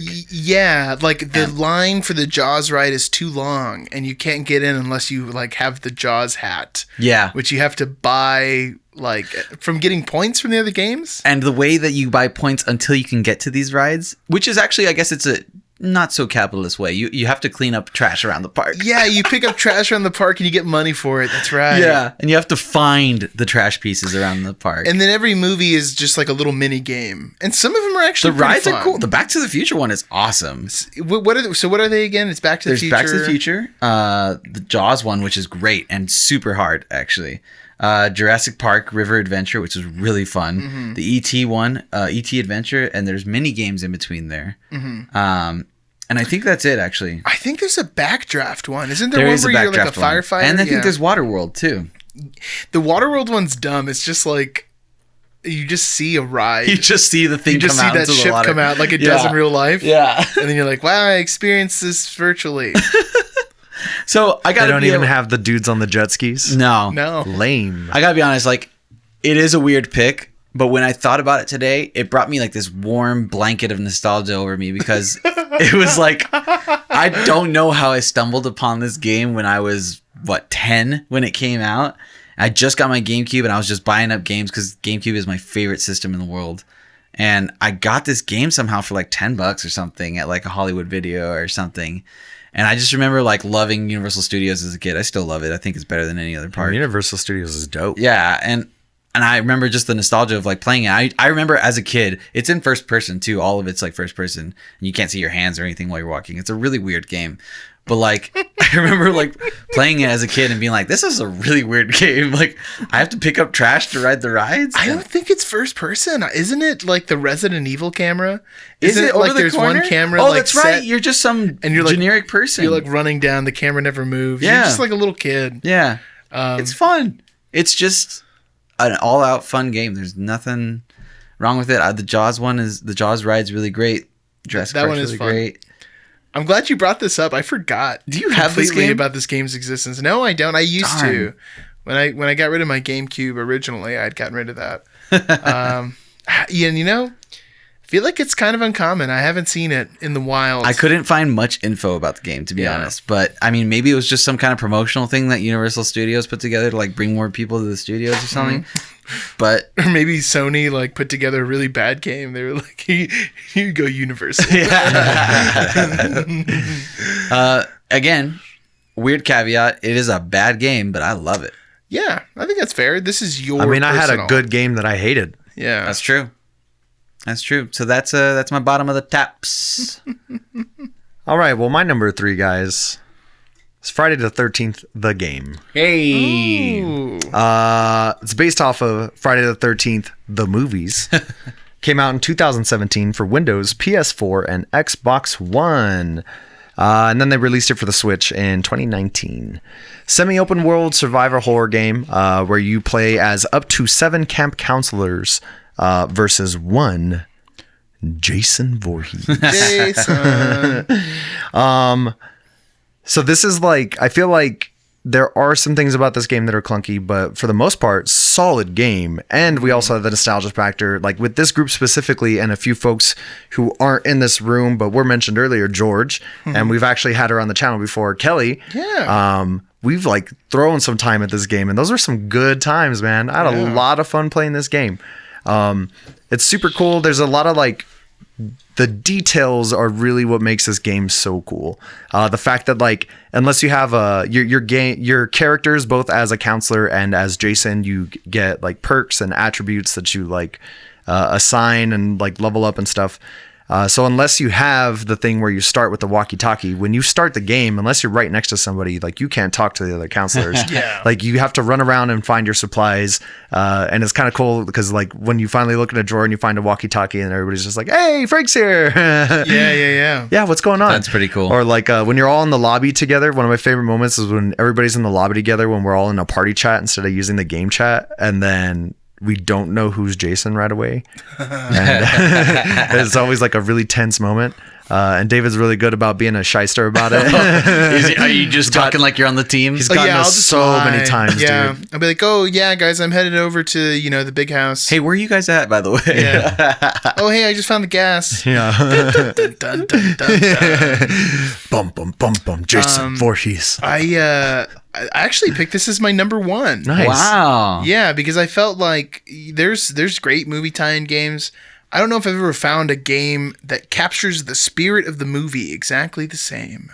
No, like almost 1-to-1. You know what I mean? Yeah. It's the same feel. I feel like it does it better than the movies, to be honest. Yeah, like some of the experiences you can create. I mean, the reverence that they showed for Friday the 13th, like all of when you watch the first like 4 movies and then you play the game, it's crazy just to see all of the cabins recreated exactly how they are in the movie. And even some movie characters showed up later as extra counselors, which I thought was really cool too. Yeah, all the extra add-ins were always super exciting. Yeah. Of course, the sad part is the lawsuit, which inevitably has killed it. Yeah, they did promise to like keep doing updates, like for like maintenance, you know what I mean? But no new content. Oh, man. Yeah. And if you're not familiar with that, Victor Miller, who is one of the creators of the original Friday the 13th, basically got in a lawsuit. He had intended it to be like one movie, like one story. But because of this lawsuit over ownership of Friday the 13th and Jason and everything, they couldn't produce anything new for Friday the 13th. And the lawsuit's still going on. I mean, I'm hoping it gets settled so we could get another movie. Or what would be cool would be like a part 2 of the game where they can just continue. Because it's really sad. They had like a roadmap of all the content that was coming out. They were going to do Jason X and, Jason Takes awesome. Manhattan. You were going to get like every Jason and every scenario and everything. But unfortunately, yeah, it all got cut right around part 5. I think part 5 was the last in the update, man. I do think that with the right production behind it, like a new Friday the 13th movie could do real well. Yeah, I think so Especially too. if it's in the spirit like of the Danny McBride, like Halloween, how that's got kind of a revamp, facelift on it. I think it could do real well. The time Yeah, is right. I'd be down for that. Yeah. Yeah, it's been like over 10 years. There was something I was going to... Oh, it's so funny that you mentioned this too, like, about Kelly. I was just playing Friday the 13th with her today. We just got back into it. I was murdering camp counselors earlier today. I still got it, everybody. As Jason, I'm still murdering. Yeah, I will say you're a solid Jason. Like, Yeah. it's unfortunate to realize that you are Jason when we're in a match. It's like, oh, great. I started playing that game like maybe the second week it came out. I've never been killed as Jason. It's never happened. And You heard it here first, and everyone. it will never happen. And it's always kind of fun to get like a bad Jason because then you can toy with him a little bit. You know what I mean? It is fun. Yeah, it's really good. It's interesting because I feel like that style of game is exploded. The asymmetric multiplayer. Yeah. That's like a big thing now. Well, But Dead Friday by Daylight. was like really bringing that in pretty early. Yeah, and Dead by Daylight. And Predator Hunting Grounds. Yeah, there's so You many name it, now. there's The a new bunch. Resident Evil multiplayers like Oh, yeah. that. Evolve. Evolve. That's what started it all off. Yeah. Wow. Sometimes you got to step in doo-doo to know where to step afterwards. But this is just a funny little thing about that game. Man, the servers were down for like weeks because apparently someone hacked Friday the 13th the game. And their servers were just shut down for like a week and a half. How rude. And it's like, this is embarrassing, guys. You need to get it together. You can't just be getting hacked. So it's still up, but it's very laggy and buggy? No, I mean, I wouldn't say. I mean, there's... No, they're still doing like updates for Yeah. maintenance. Like those Okay. are the only updates they're doing. Wow. There are some glitches, and there's always people like trying to take advantage of that. So that gets a little annoying sometimes. But otherwise, my playing has been great. And I was actually Man, I'm hoping I can just get everybody to download it again. Figure out who has it. I have it. You have it, right? Yeah, I still own it. I just probably have to install again. Yeah, I got to install again. I would just love to get a private match going. Just get like 8 people. Hey, hit us up, man. I'm down. That sounds like so a good cool. time. Well, if I've had time ever, now is the time. Yeah, right. If we've ever had time, now's the time. This game received a 7 out of 10 on Steam. It was also awarded Best Indie Game at the 35th Annual Golden Joystick Awards and Best Multiplayer People's Choice for the IGN Best of 2017 Awards. Ooh, cool. Accolades. Nice. That's a big one. Best multiplayer. Yeah, like there's a lot of multiplayer games. Especially now. There are multiple. I hope you guys have played this next one. My number 2 is Peter Jackson's King Kong, based on Peter Jackson's King Kong. I have not. This is a PS3 one? David, I have played that game, and for some reason I forgot about it, or else it might have. No, it still wouldn't have ended up on the list because I loved the rest of my list that's going on. That's fair. But that game, 2 thumbs up. Really? Will recommend to a friend. It is fantastic. I'm going to look at some screen caps. Dude, it is so fun. You would never expect it, too. I got this as like a Christmas present. It wasn't even anything I asked for. But I was super stoked. Like when I got to play it, it was so good. It came out on Xbox and PS2, but it came out right at the end of the console lifespan, so it was also on 360. And I had gotten it on Xbox, and I remember when I got a 360, I bought a used copy of it and played through it again just to get like higher definition. The upsetting thing is I don't own a copy of this anymore, and I looked it up today, and it's like $50 now. That is It looks upsetting. really I'm good. pretty sure we still have our PS2 copy, though. Oh, but Yeah. you know what? I'm looking for the 360. Even for being early days, 3rd gen PS3, this looks great. Dude, Yeah. like it feels good, man. Well, here's the cool thing about it. It's got a very famous art director, Michelle Ansel, who worked on She's so hot right now. Console. worked on Beyond Good and Evil, which is like a really underrated game. I feel like not a lot of people play it, but anyway. But in this game, the art styles was great. They matched the tone that Peter Jackson set up in that movie. The kind of like desaturated island, or everything's like a little gray. Also the kind of horror movie feel. Yeah.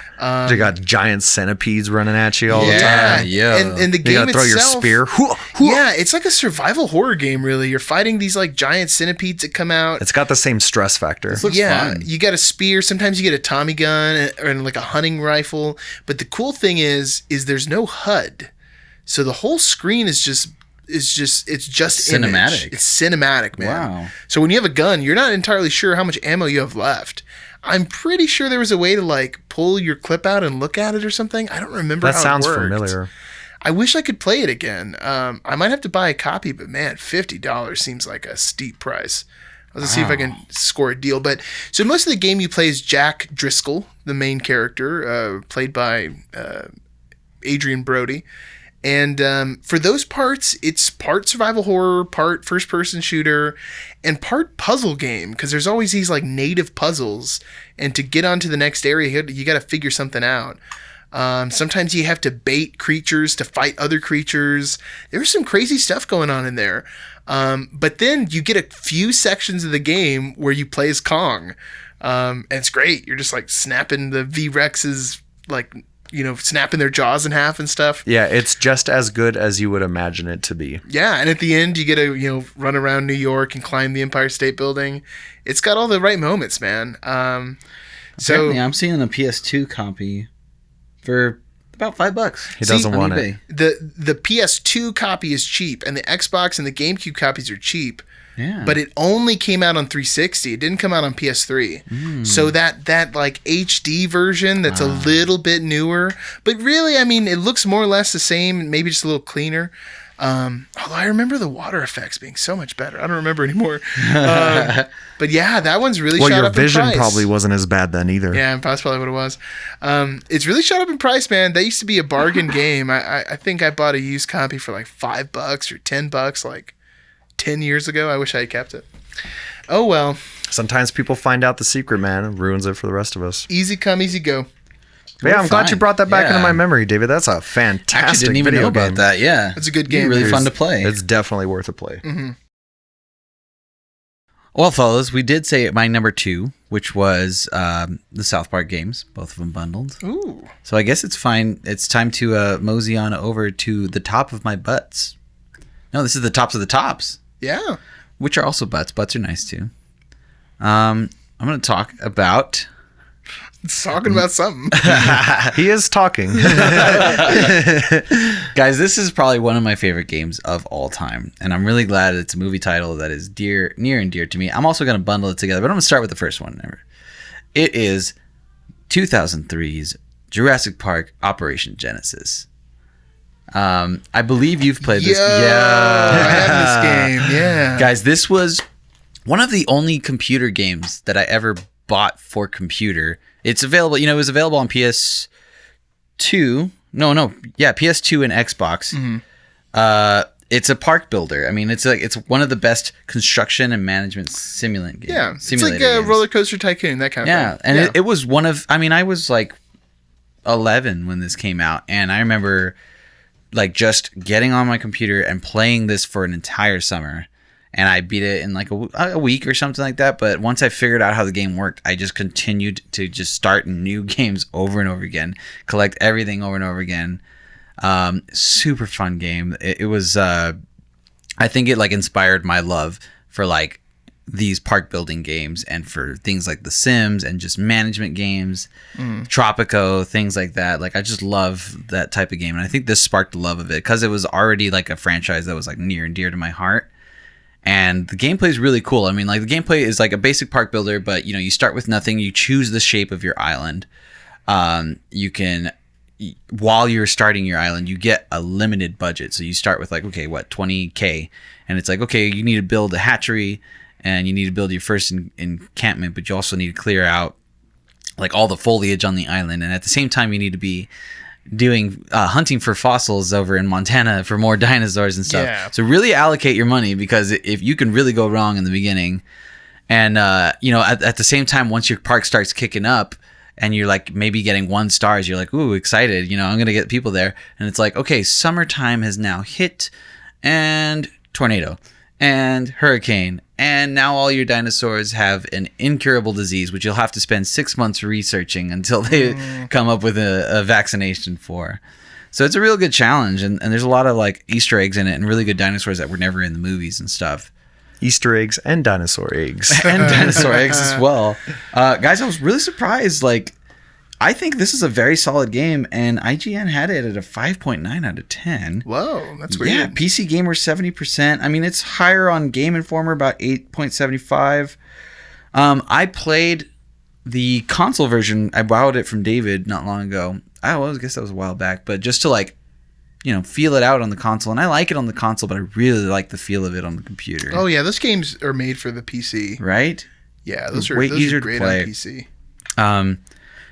In my heart, it's one of the best games I've ever played. An honorable mention to Jurassic World. What was Evolution? Which was I just heard this one wasn't as good. Like, it's the same idea, right? But it's expanded, I feel like. To be honest, it's not as challenging as the old one, but it is good. There's a lot of different dinosaurs. There's like hybrid dinosaurs. There's cool missions. The graphics are great. The graphics are amazing. I think true fans will really, really like it. I think like you really enjoy it. But it's not near. I didn't get the same feeling as playing Operation Genesis, but I have been contemplating, especially with all this quarantine time, just like re-downloading Evolution and just like giving it another go. There's a lot of expansion packs you can buy and stuff too, but super fun. I just love it. I think the idea of having Jurassic Park as a park building game is just amazing. Even the Jurassic Park builder that they had for mobile was super dope. Oh yeah, we used to play a lot. Dude, I played that game so we got hard deep in that. I remember you guys. I remember constantly opening my phone just to like recycle everything to keep everything moving. You know what I mean? So I could do more and more dope things with my park, and it still had like that chaos factor with like tornadoes and diseases and stuff like that. It was a lot like Operation Genesis. And Operation Genesis didn't have that thing where the T-Rex could break out. Isn't that the one? It did. Like you could control the T-Rex. Yeah. Well, you can like poke it and like not feed it and stuff. You know what I mean? Yeah. And then you just have fun and you're just like, I'm just gonna get rid of this fence, and then the Velociraptors just like destroy everyone. Your park's ruined. But yeah, I remember that mobile game. I got so deep into it. It's probably one of the only mobile games that I've ever like spent a hefty amount of money on. I actually spent $50 to get the T-Rex. You had to pay to get the money. Like you have to pay to get the whatever currency to buy the T-Rex egg. I did. I remember I stopped playing the game because I was like, this is an issue. Yeah, like, yeah. Like the battle system was cool. Yeah, dude. Like it was super dope. Yeah, everything about the game. But then it really went bad. They lost users. I think it's still around, but it's nowhere near as it was. I think it's maybe because the movies are bad too now. So. Well, then like things started happening with like my sign-in and stuff. It started getting like super glitchy too. I remember. Imagine losing all that. That'll kill a game, man. Yeah, I'll do it. Man, that Operation Genesis is getting like really expensive too. It's like $90 on Xbox. Ooh. On Xbox? On Xbox. The PS2 one's a little bit cheaper, but how about PC? Do you see anything on PC? Well, I don't know. To be honest, I'm not sure if people like what buying it on PC would entail, because I think if you really wanted to purchase it on PC, you could probably just get it from Steam or something. Yeah, right? exactly. Like you can buy the disc for $30. That's pretty good. But you probably can't install that on your computer now. You know what I mean? You'd have to have like an older Windows computer. PC from the early 2000s. Oh, dang. Yeah. So yeah, if you want to play it now on your PC, you'd probably have to try Steam or good old games. Yeah. Well, Steam's great. I'll just do it through Steam. So easy. Yeah. Wow, $90 for a console version. That's crazy. That is so easy insanity. Well, Frank, I guess now you're ending this the way this whole weird thing has worked out. Well, I'm still on my number 2. Oh, whoa, which is even crazier. So you got 2 in a row then. All right. So Frank, twofer. Everything's coming up, Frank. It's time for me to give my opinions, and you'll have to listen to them. It's the Frank double feature. First stop on the double feature tour. My number 2, The Lord of the Rings, The Two Towers. My dude, yes. For PlayStation 2, Game Boy Advance, Xbox, GameCube, and mobile. And Nokia. It's too funny because when we were saying honorable mentions, I was like, hey, has anyone mentioned like the Gauntlet style Lord of the Rings? Yeah, that Lord of the Rings game is super dope. Amazing. Another beat 'em up. Yeah, another beat 'em up action adventure. It's a straight up hack and slash. You know what I mean? Like you have like a weak attack and a strong attack, and they do it so well, man. Dude, the Gandalf is so good in that game. Yeah, dude. So it's based off of the first 2 films, like not just the second film, but it's based off of the events in the first 2, and it actually came out. I think it was like 2 or 3 months before the second film was like released, which I don't remember it that way, and that was really interesting to find out in my research. In there, you could have got the spoilers. Yeah, well, I guess on a book that's been around for 50 years. Though. Yeah, that's kind of the thing. And a weird thing about the rights I found out too. Vivendi Universal Games, along with Tolkien Enterprises, actually owns the video game adaptation rights for the literary works. EA owned the rights to the video game adaptations for the New Line Cinema films. So there's also a game that Vivendi Universal Games came out. I think it was just Lord of the Rings. And I never played it. I read about it today. Apparently it was not received very well. I've played it. It's a Fellowship of the Ring game. Very weird. It's weird too because it's clear it's not following the movie. You know what I mean? But yeah. So this game is fantastic. You can play as either Aragorn, Gimli, or Legolas. Aragorn's like up close personal fighter, you know what I mean? Legolas, you obviously have the bow. You still do some nice like good work. And then Gimli's just like a really well-rounded like brawling character. You can also, once you're done beating the game, you unlock Isildur, the original like human who didn't throw that last ring in, kind of messed everything up, but gave us these glorious films. That's true.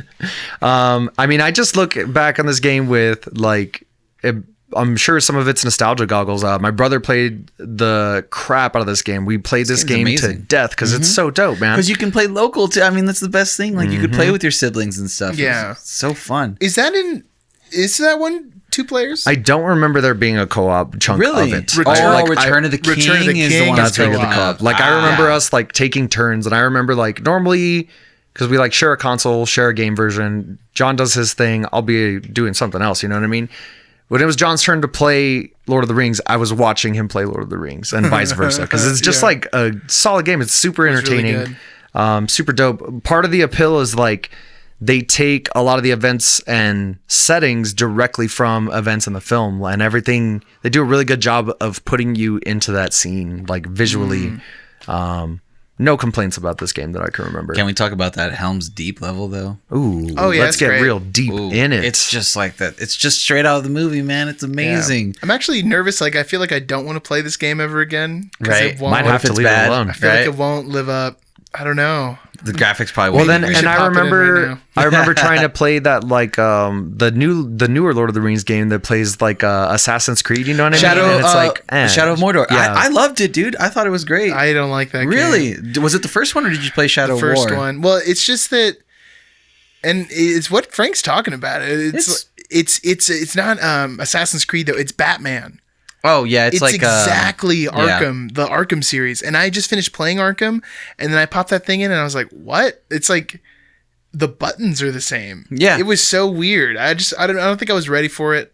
And I also got really confused about how the game worked at the beginning. I just went around killing the orc bosses for like hours. Yeah. And I didn't progress the storyline at all. Oh yeah, well you can do that. I mean, Yeah. the upgrade system's really good in it, and it's the story's really cool. It's like it's like way back. It's the Forger of the Ring. It's like based. It's on his story, and it's really freaking cool. Like the graphics are awesome. It's fun. It's like it's got some cool stealth elements to it, or you can just go in guns blazing and kill all the orc leaders. There is a second one that is less stealthy, which is the Shadow of War. Yeah, Shadow of War. I've heard it's good. I've heard it's pretty good. Yeah. It's just, but it is a lot like Assassin's Creed. But it's Assassin's Creed in Middle Earth, and I'm just like, all right. I mean, this one's like Gauntlet in Middle Earth. So. And I'd probably compare it more to Assassin's Creed because I've played like several Assassin's Creeds, and I don't play Batman video games. Oh, okay. So That's there you why, go. yeah. Fair enough. No, but I mean like down to the combat system being That's exactly so the funny. same. with It's the parries and And then they did a Mad Max game, and they did the same thing again, and it's all by the same studios. they're like, you know what? Arkham Knight was really successful. Let's Yeah. just do that and Let's- give it a skin. Let's just skin this thing. Control C, Control V,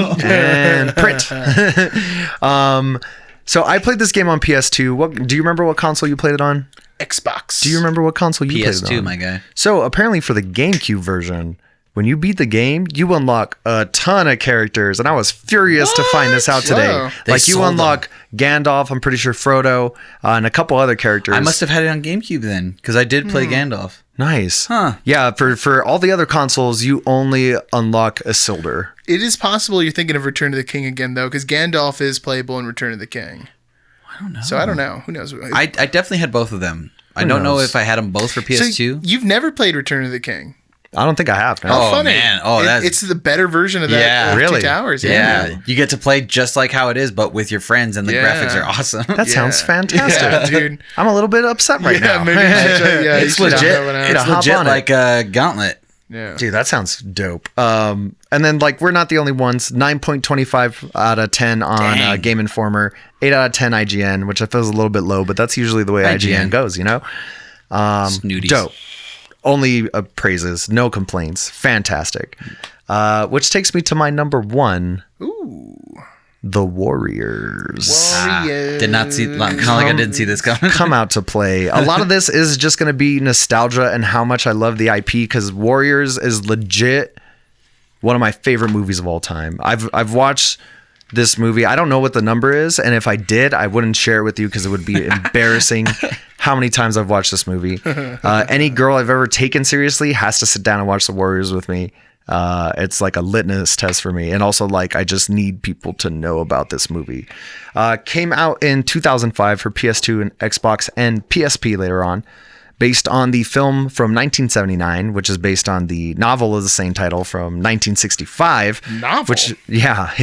Which is actually based on a tale written by Anabasis. He was a soldier and writer.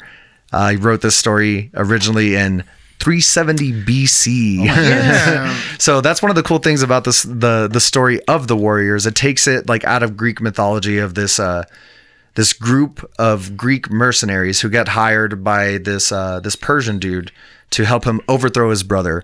Things don't go well, and now they're stuck in Persia.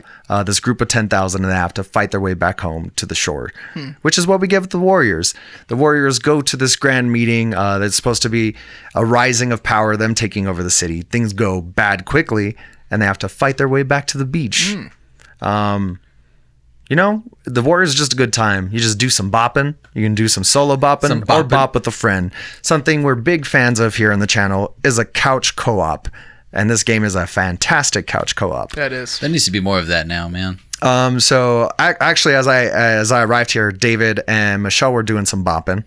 And I mentioned like how good like this looks now. Part of the reason the remaster does look so good is this is actually Rockstar's first console game with HD graphics. It was 720p on the original release, and it's the first time they ever got anything that tight, that crisp, that tasty. That's cool. I didn't know that.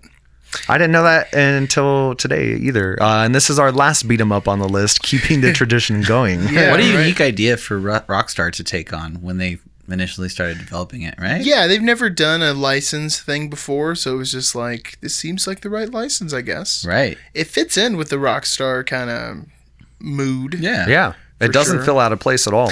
I didn't put this game on my list just because I knew you were going to put it, and I wanted to put a different game. When we announced this, I couldn't contain it. When we figured out this is what we're going to do, and it just flew out of my mouth. Ooh, I'm going to talk about the Warriors. Right? So, one thing I think is about the Greek story behind the Warriors. If you guys watch the Blu-ray or the newer DVDs that are, I forgot what they call it, director's cut or something like that, they add in this, like, animated sequence at the beginning where they tell the story of the, in 330 BC, Greece, and this group of, blah, blah, blah, blah, blah. I really don't like that they added that into the movie. Like, I think it's a cool story, but I feel like I just love the opening of the Warriors with the creepy music and like Coney Island and the subway train and everything. That's like really, really cool. But I just thought it's weird that it's not just George Lucas doing it. That just cracks me up that someone else is doing that to their movies, like adding in all these other scenes and stuff. So on the other side of the coin, I actually do prefer it with that chunk before. It gets me all like hot and bothered and excited. And really? so like I always watch it that way on like the DVD copy that I own. Didn't know where my DVD was today, and I wanted to watch that opening scene, so I like went on YouTube. And I was like, Warriors opening scene. And it's just like the theatrical version, you know what I mean? And for a second, I was so confused. I was like, did I imagine this? Like, did I imagine this how it started? So I started like doing some Googling, and I was like, oh, okay. I've been watching a different version. Like, yeah. I'm sure the first time I saw it the original way. But as soon as I found out there was that other version on the DVD, I just like it that way, man. It gets me all stoked. And they also do the thing in that version where at the end of certain scenes, it turns into like a comic book panel. Yeah, they do that. It pulls out, and they do like a little comic book transition. I just think that's so interesting to me. It's kind of puzzling. But the Warriors game, the thing I think that's cool about that is that it's a movie tie-in. That only like the last 15% of the game is the movie. Yeah. The first like whole chunk of that game is just backstory on the Warriors. It's pretty cool. Yeah, man. It's like it made the universe so much bigger. So I've always really liked that about that game. Yeah, which is something like the movie not necessarily needed, but it's super welcomed because you by the end of the movie you're like really tied into these guys. You know what I mean? You're super rooting for them. Yeah, for sure. And I love the game that the thing I love about the game is like all the collectibles they have too. There's a lot of replay value. There's so many hidden things to find, and you get so many cool stuff like for the multiplayer mode to duke it out with your friends and everything. I mean, it's on PS4, everybody, and it's usually on sale every time they've had a sale lately. That game is like $4. I'm gonna have to scoop it up on the next one. They were really good about re-releasing this title. They also did it for PS3 digitally, and they'll just keep it going. I wonder if they'll do it for PS5. Maybe. Just keep it going. Just keep it going. Yeah. Great game, dude. That's a great pick. It's just a good time, man. 8.25 out of 10 for Game Informer, and an 8.7 out of 10 on IGN. That's nice. Still good. I have a little stack of. I just got like all of the honorable mentions. I had a really hard time with this, and we talked about a lot of them, but I have a couple more. If you guys just indulge me real quick. Why don't you mention them, David? I'll go as fast as I can. We'll start from. Well, not too fast. We wanted people to hear and understand. We'll go from oldest to newest. So the oldest one I have here is Batman, the video game by Sunsoft for Nintendo. This game is blisteringly difficult, and it's based on the Michael Keaton Batman movie. It's so good, but people are like, oh, I like Dark Souls, it's so hard. It's like, dude, go play Batman for the NES. There's no save points, I'm imagining, this right? is brutal. Yeah, there's no little campfire to save you. It also features purple Batman. I guess it was a color choice because all the backgrounds are so dark. But instead of being like in black, Batman's like purple in this game, and I just love it. It looks cool. And quick sub shout out. This is actually a game that was mentioned on the Apollo City Comics podcast on their video game tie-in that came out a few weeks ago at the time of this release. Brandon really doesn't need any more advertising than he already has. He sucks. Just to trash talk him real quick. I mean, for a comic book podcast, this is not based on a comic book. It's based on a movie. Which is then based on a comic. And that Tim Burton movie is not based on a comic storyline. No, that is an original story. Anyway. Well, I don't listen 100% when I'm editing, so it might have just been like, I don't know how it was brought up, but I definitely remember the purple Batman being mentioned. I'm just bringing it up in the off chance that Brandon was insulted earlier in the podcast, kept listening. Hopefully we get him a second if that's what we're doing. I hate you, and you're not I was going to say, the greatest part about all this is he's not going to hear it. Yeah, he won't. Everyone else is like, just move on. Okay. And speaking of moving on, the second game I have on here is Star Wars Episode 1 Racer. Heck yeah. Pod Racer, my friend. That is a good game. Which is getting remade, I hear. It's on PS4 now. You can buy it on PS4 and Switch. The graphics aren't a huge step up. It's just a real simple, smoothing over job. So don't expect to be like blown away. It's still going to look like an N64 game. But this game is great. It's classic, man. It's got such a sense of speed. And I also liked this one because I feel like there's so many Star Wars games, and yes, Star Wars is a movie, but like Knights of the Old Republic isn't based on a movie. No. You know what I mean? But Star Wars Episode 1 Racer is a movie tie-in game. Hey, but also Star Wars Naboo. Did you ever play that one for N64? Yeah, what was it? Star Wars? I think it's Naboo Fighter or something like that. Yeah, Naboo Starfighter or something like that. Amazing game. Yeah. Also, honorable mention, I don't know if it's in there, but I'm just going to say for the PS2, Star Wars Bounty Hunter. Ooh, see, I didn't put that one in there, but that would also work because that's Django, right? It is Django Fett, and it is Django. Yeah, you play. That'll never go away. You play as Django Fett, and literally just on bounty hunting missions and just trying to fight for your life, and you have all of his tools and the jetpack at your disposal. It's amazing. So is there another Star Wars in there? No. Star Wars Obi-Wan. Ooh, I've never played that one. Oh, but I've heard mixed things. I thought it was great. Yeah, I thought it was fun. Maybe It's I should try it. Xbox title where you play Obi-Wan as a Padawan. You play as Qui-Gon Jinn. Actually, I think you do for a little bit. Oh, that's hilarious. That's good. Super fun though. Really fun. I gotta go back and play that one. Another one I got for PlayStation, although I played this on PC as a kid, and I'm sure it's better. Harry Potter and the Sorcerer's Stone, man. That game's awesome, dude. Yeah, this was a really good game, and on PC you did the spells with your mouse. It was so cool. The PlayStation version is pretty fun. I mean, obviously this is old, but to me this is crazy because the Harry Potter games have gone on such a weird trip. Like they're all over the place. I don't think I've ever played any of them. This first one's like a platformer, and then later it gets to like semi-open world where you're exploring Hogwarts. But apparently by the end, by like Deathly Hallows Part 2, the game, they turned it into like Gears of War, where it's like a cover-based shooter. It's supposed to be the worst. And you're just like shooting spells and stuff. I just want to play it just to play it. Like, dude, it sounds like such a train The first wreck. 3, I would say, in my experience, are fantastic. And that's what I always thought too, but I've heard from some people that even 4 and 5 are really good. So I don't know. I'm going to like try and get a complete collection of Harry Potter. It really expands the universe. But yeah, it's cool. You get so much stuff that maybe like the books left out. And then okay, so this is criminal that on this episode we didn't talk about Spider-Man 2. I know. Spider-Man 2 is probably like the quintessential movie tie-in. And to be honest, the only reason it wasn't on my list anymore is that PS4 Spider-Man game is so good. Oh, yeah. Like for a long time. But that's not a movie one, right? That's not a movie one, yeah. But it just feels like, man, this has almost been made obsolete now. Spider-Man 2 is so good. 1 and Spider-Man 2. Spider-Man 1 is good because it changes Spider-Man games forever. I had both of them on GameCube. And they were just fantastic. The web slinging in Spider-Man 2 in particular, smooth. 2's where they brought in the open world, which is like so obvious. Like obviously that's what you have to have for a Spider-Man game. But man, they nail it in here. And also just shout out Bruce Campbell's the narrator in this game. True. That's amazing. I love it. He narrates the tutorial. It's the most beautiful thing in the world. How can it go wrong with Yeah. Bruce Campbell attached? Okay, I got 3 more quick mentions here. The next one, The Thing. Yes, sir. This is a cool game. It's kind of hard to find, but Kind of hard to beat. it's rough around the edges. But if you're a diehard Thing fan, it's definitely worth checking out. There's some cool stuff where like members of your crew might be infected and they might turn like any second. Cool idea. I borrowed this one from you, and it's super fun to play. I mean, obviously it's old, it's dated, but it's a tough game too. It's tough, it's a really difficult game. I would love for them to give another go at this. And I think even today, like we were talking about the asymmetric multiplayer thing, like an 8-player Thing video game that'd be where one of you is amazing. infected and the point is to like infect everyone without them knowing. Dude, that could be something else. Well, there's a new title coming out. Who knows? I hope so. Okay, then we got 2 more in this. We're hopping up another generation. First, for the 360, the Ghostbusters video game. I've never had the pleasure. I've never played this. This is a crime, I feel like, man. Like, people missed out on this, especially because you can't even play it online now.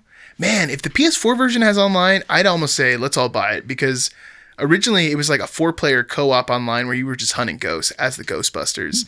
And the gameplay is exactly what you would think. You have your proton pack, you capture the ghost, you pull him in, and then you throw out the trap and you capture the ghost. It's crazy. That's pretty cool. The environments are destructible, so like when you're swinging a ghost through, like tables are getting wrecked. Sick.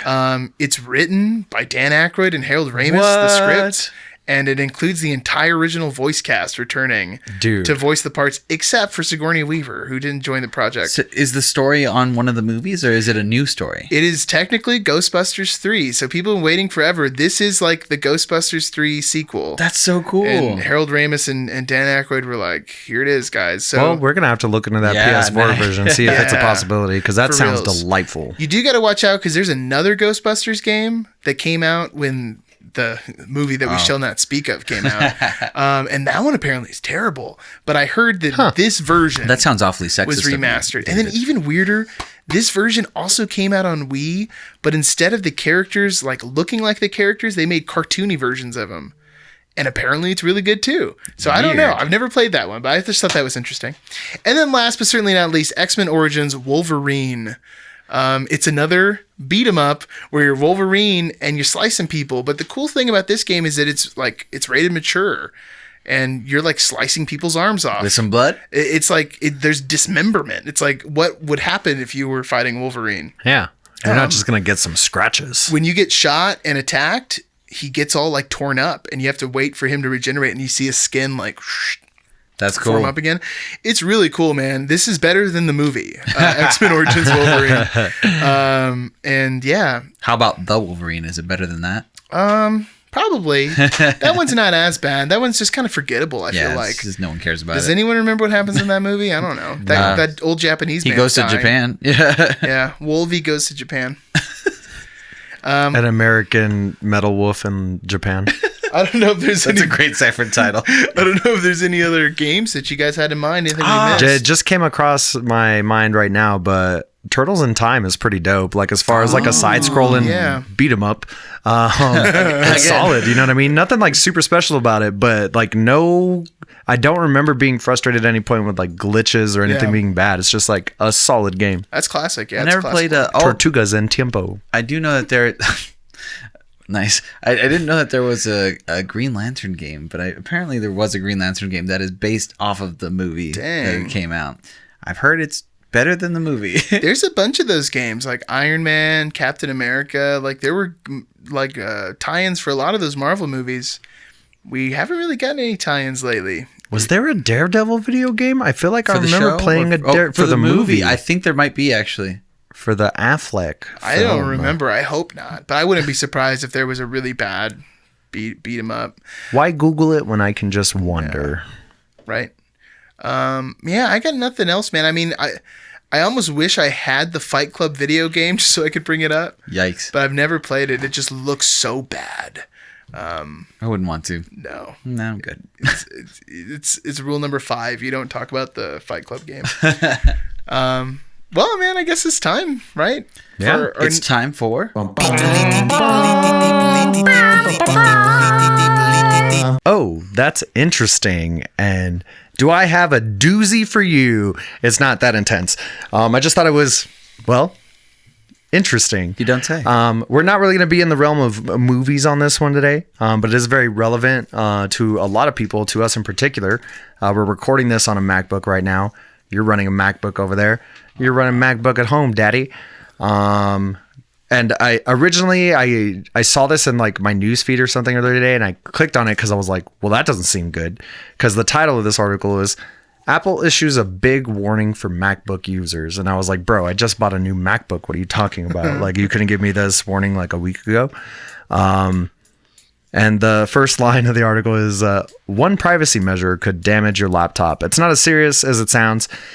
Essentially, Apple issued a warning saying like, hey, I know a lot of us are putting these covers that people are making on our webcams for your privacy, but you are putting yourself at risk for cracking your display when you close it. And there's a lot of pictures of people with just like a slice straight down the middle. Is this on all MacBooks or just newer ones? The newer ones, because it's so thin, you know what I mean? Like you could crack it when you close it with like the little cover on. But like, just take your cover off before you close it. You know what I mean? Just use like a Post-it note. I mean, I used to just use do like something really thin. I use masking tape. I use a folded up business card. That's what I usually have on this at home. No issues. And then it was funny in the article, like they're saying like, yeah, this is really serious. Like, don't be covering up your thing. And then we assure you, nobody can turn on your webcam without the light going green. There's no way you could do it. I know people are worried about the privacy, but there's no way. And then there's this like internet privacy expert that they ask about in the article, and he's saying like, well, no, just get like a thinner cover or like take it off, but you should definitely cover your webcam. Like, do not listen to these people. Keep your webcam covered. Like, what are you talking about? And I just thought that was really funny because in the part of my mind that is the conspiracy theorist, it's like MacBook saying like, well, damn it, everybody's covering up their webcams. Like, how can we spy on them if their webcams are covered like that? You know, Frank, that is interesting. I thought it was interesting too. News doesn't always have to be groundbreaking or huge. Maybe screen breaking. Yeah, sometimes it's a crack down the center of your MacBook screen, which would suck. Yeah. I could just imagine like the Karen attitude of calling into Apple to try and get their screen repaired. Yeah. How did it break? Oh, it just cracked. I bought your product on Amazon that says MacBook camera cover. Sorry, ma'am, we actually don't make that. It's like, what do you mean? You're gonna have to talk to Amazon because it says MacBook. That sounds terrible. That sounds awful. Customer service is so fun. This just kind of baffles me a little bit. How lazy have we gotten? Or maybe it's not laziness. It's like, I need to cover my webcam. I could use many things around my house, but instead I'm going to choose to purchase this thing. Maybe so it looks better, I guess. I don't want a tiny little piece of tape over my camera. I don't know. That's kind of weird to me, but whatever. I've had the exact same piece of masking tape on that MacBook for 6 years, and it has never damaged it. Of course, I guess the only thing now is like a piece of tape is harder to take on and off. I feel like not that long ago, most of us weren't using our webcams a lot. Now we're using it so much. Yeah, all of a sudden, everyone's using that webcam. So I could get the idea of maybe having something, but I like your idea, man. Just fold the little business card in half. Yeah. And pro tip, it takes 2 folds very close together, because if not, it'll kind of teeter. But if you get those 2 folds, it sits nice and flush. Make it look like a staple, like a long staple. Exactly. That's nice. Hey, so look at this. You guys, you got some games to play in quarantine, and now you got tips about how to keep your MacBook safe. Yeah. And the whole experience was funny to me because like I read the title and I was like, oh no. And then it ended up being such a non-issue. Oh, they clickbaited you. Yeah, they got me good, man. They got me real good. Dang. They're like, oh, this guy just dropped some money. Let's make him poo-poo a little bit. Well, everyone, it's that time. It's that time to close out the episode where we're doing the old peeps and the predicts. And today I'm tossing the peep at y'all and the people that we will be talking about on this very real debate of a very fictional circumstance. We only talk about things that matter in this portion. RoboCop versus the Terminator, the T-800. All right. That is a good matchup. That is a good matchup. Wait, refresh my memory. T-800 is which model? Is Arnold. Is Arnold. Okay. Pretty sure. Yes. Yes. It was my suggestion, and we were talking about Terminator at the time. I remember it pretty clearly. Young Daniel, why don't you tell us what our predicament is for... Well, you see, the predicament is Today. we were born into a capitalist society, and we may not No, achieve not our that goals. predicament. Oh, Get- you mean the ones in this here jar? Yeah. Get that commie nonsense out of here. Okay. What's in that jar? You mean a predicament we might be able to solve. Here we go.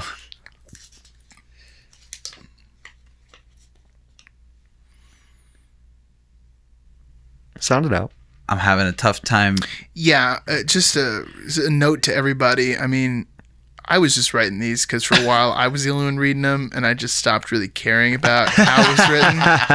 But now I'm realizing that having other people... Can you just hold it up? Let me I see think it. I want to say it's who's the better gamer. Who's the better gamer? Okay. That's it. RoboCop or the T-800? All right. Hear me out. Well, okay. All right. So there's the argument that RoboCop was a human first.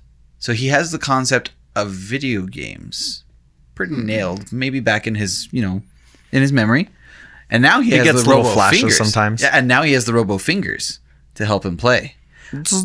However, the T-800, as far as I can recall, can like learn things and systems like right on the bat, like flying a helicopter or something like that. Yeah, that's true. I would say RoboCop's humanity would be a hindrance because, like, what does computing better than like a computer? And RoboCop might be more akin to, say, rage quit from the human part of it. I could see RoboCop doing some rage quitting. That's interesting. Yeah, I could see Terminator. I mean, I'm sure there's so many Terminator movies. He hasn't played a video game in any of these. There hasn't been a scene of him just like defeating Pac-Man or something like that. Him just hanging out with little John Connor and they're just like jamming on a game. That'd Yeah. be pretty cute. Doesn't that happen? I don't think so. knows? There's an Yeah. arcade scene, but he's more just like being hunted by the T-1000.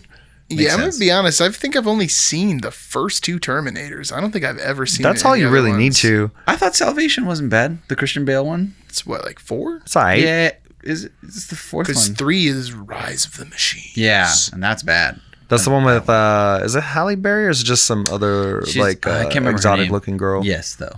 Who knows? It's bad. So are we just going with Terminator for this one? I'd say I feel like Terminator that makes takes the win. sense to me, man. Okay, don't gotta tell me twice. Sorry, Peter. All the bad gamers that I know are human. Hold up. Here we go. The next predicament, everyone. I want to read this. Good luck. The predicament is, who is more likely to come back and haunt someone? Well, RoboCop. RoboCop, yeah. I mean, that's kind of the plot of the movie. yeah. That's what he do, baby. Okay, well, to be But fair, doesn't Terminator do that too, though? He came back But not to haunt, to protect. yeah. to originally to hunt. Well, let's be fair. Neither one of these are ghosts. Like we're really misinterpreting the word. Yeah, but The closest to a supernatural one is the Terminator, though, because he goes through time. I would say Yeah. that's science fiction. I Yeah, feel that's like- more science fiction, Yeah. Danny. Don't get your genres confused. Have more respect for yourself. Are you saying that the supernatural is not a science? Like this is like RoboCop wins this one for the exact reason he lost the last one. Like his humanity. Oh, like- true. Yeah, robot can't have a ghost. Yeah, there's no ghosts and robots. That's ridiculous. That would be that would be stupid. Isn't there a Futurama episode with a robo ghost? I'm pretty sure there Like is. an AI dies. Yeah. Futurama. Okay, so RoboCop wins today, which is good because it would then be T-800 versus Arnold Schwarzenegger, which would get us in Well, we're in a tie right now, David. Oh wait, yeah, sorry. 1-1. Oh no. Yeah, so okay, never mind. We got to do another predict here. Oh my gosh, what a predicament we found ourselves in. Ooh.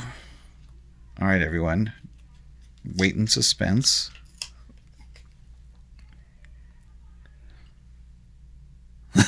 Okay, hold on. I'm reading it. Okay. Oh. Okay, everyone. All right, I'm ready. This is Who's more likely to show up in a photo with Jeffrey Epstein? Oh no. Arnold Schwarzenegger. Dang, you're not wrong though. He's more famous. He's way more famous even before he was a governor. Arnold Schwarzenegger doesn't like young girls though. He's more into like nannies and housekeepers. Well, I mean, people thought that about Bill Clinton, I guess. Well, let's be fair. We're not talking about Arnold Schwarzenegger. Also, we're talking about the Terminator. Okay, yeah. Oh, that's right. We are talking about the Terminator. Well, the Terminator is a time traveler. And also is sometimes good and sometimes bad. Originally designed to be bad. Whereas RoboCop, if anything else, would just... He doesn't even have a robo thing. So why would he be hanging out with Jeffrey Epstein?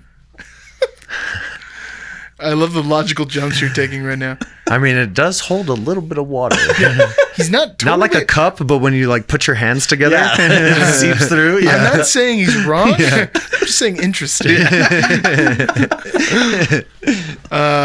Man, I gotta say Terminator. That's the only thing that makes sense to me. Because Terminator's the baddie. I feel like RoboCop in his programming would, I don't know, arrest him. Yeah. Or have some robot come out and blow him up or something. Yeah, that's fair to say. I could see who is also Arnold Schwarzenegger showing up in an Epstein photo. Well, that's crazy, David. The crazy predicament you thought we couldn't get into, we are now in. Oh no, what have I done? It's almost as if you went back in time and knew that we would be getting into that. I'm here. Going back in time. I'm here to protect peeps and predicaments. Okay, so give us the last predicament of the night. Ooh. Arnold v. Terminator. The case of the century. The Zack Snyder cut. All right, y'all. Arnold Schwarzenegger versus the T-800 Terminator in... Oh, man. I'm sorry, I'm going to have to ask you to read this one. That's fair. Let me see. Who would be anti-mask? And we are referring to wearing a face covering in public. This is interesting. Arnold Schwarzenegger. Well, I was going to say... Isn't Arnold Schwarzenegger not anti-mask? Like, don't we know?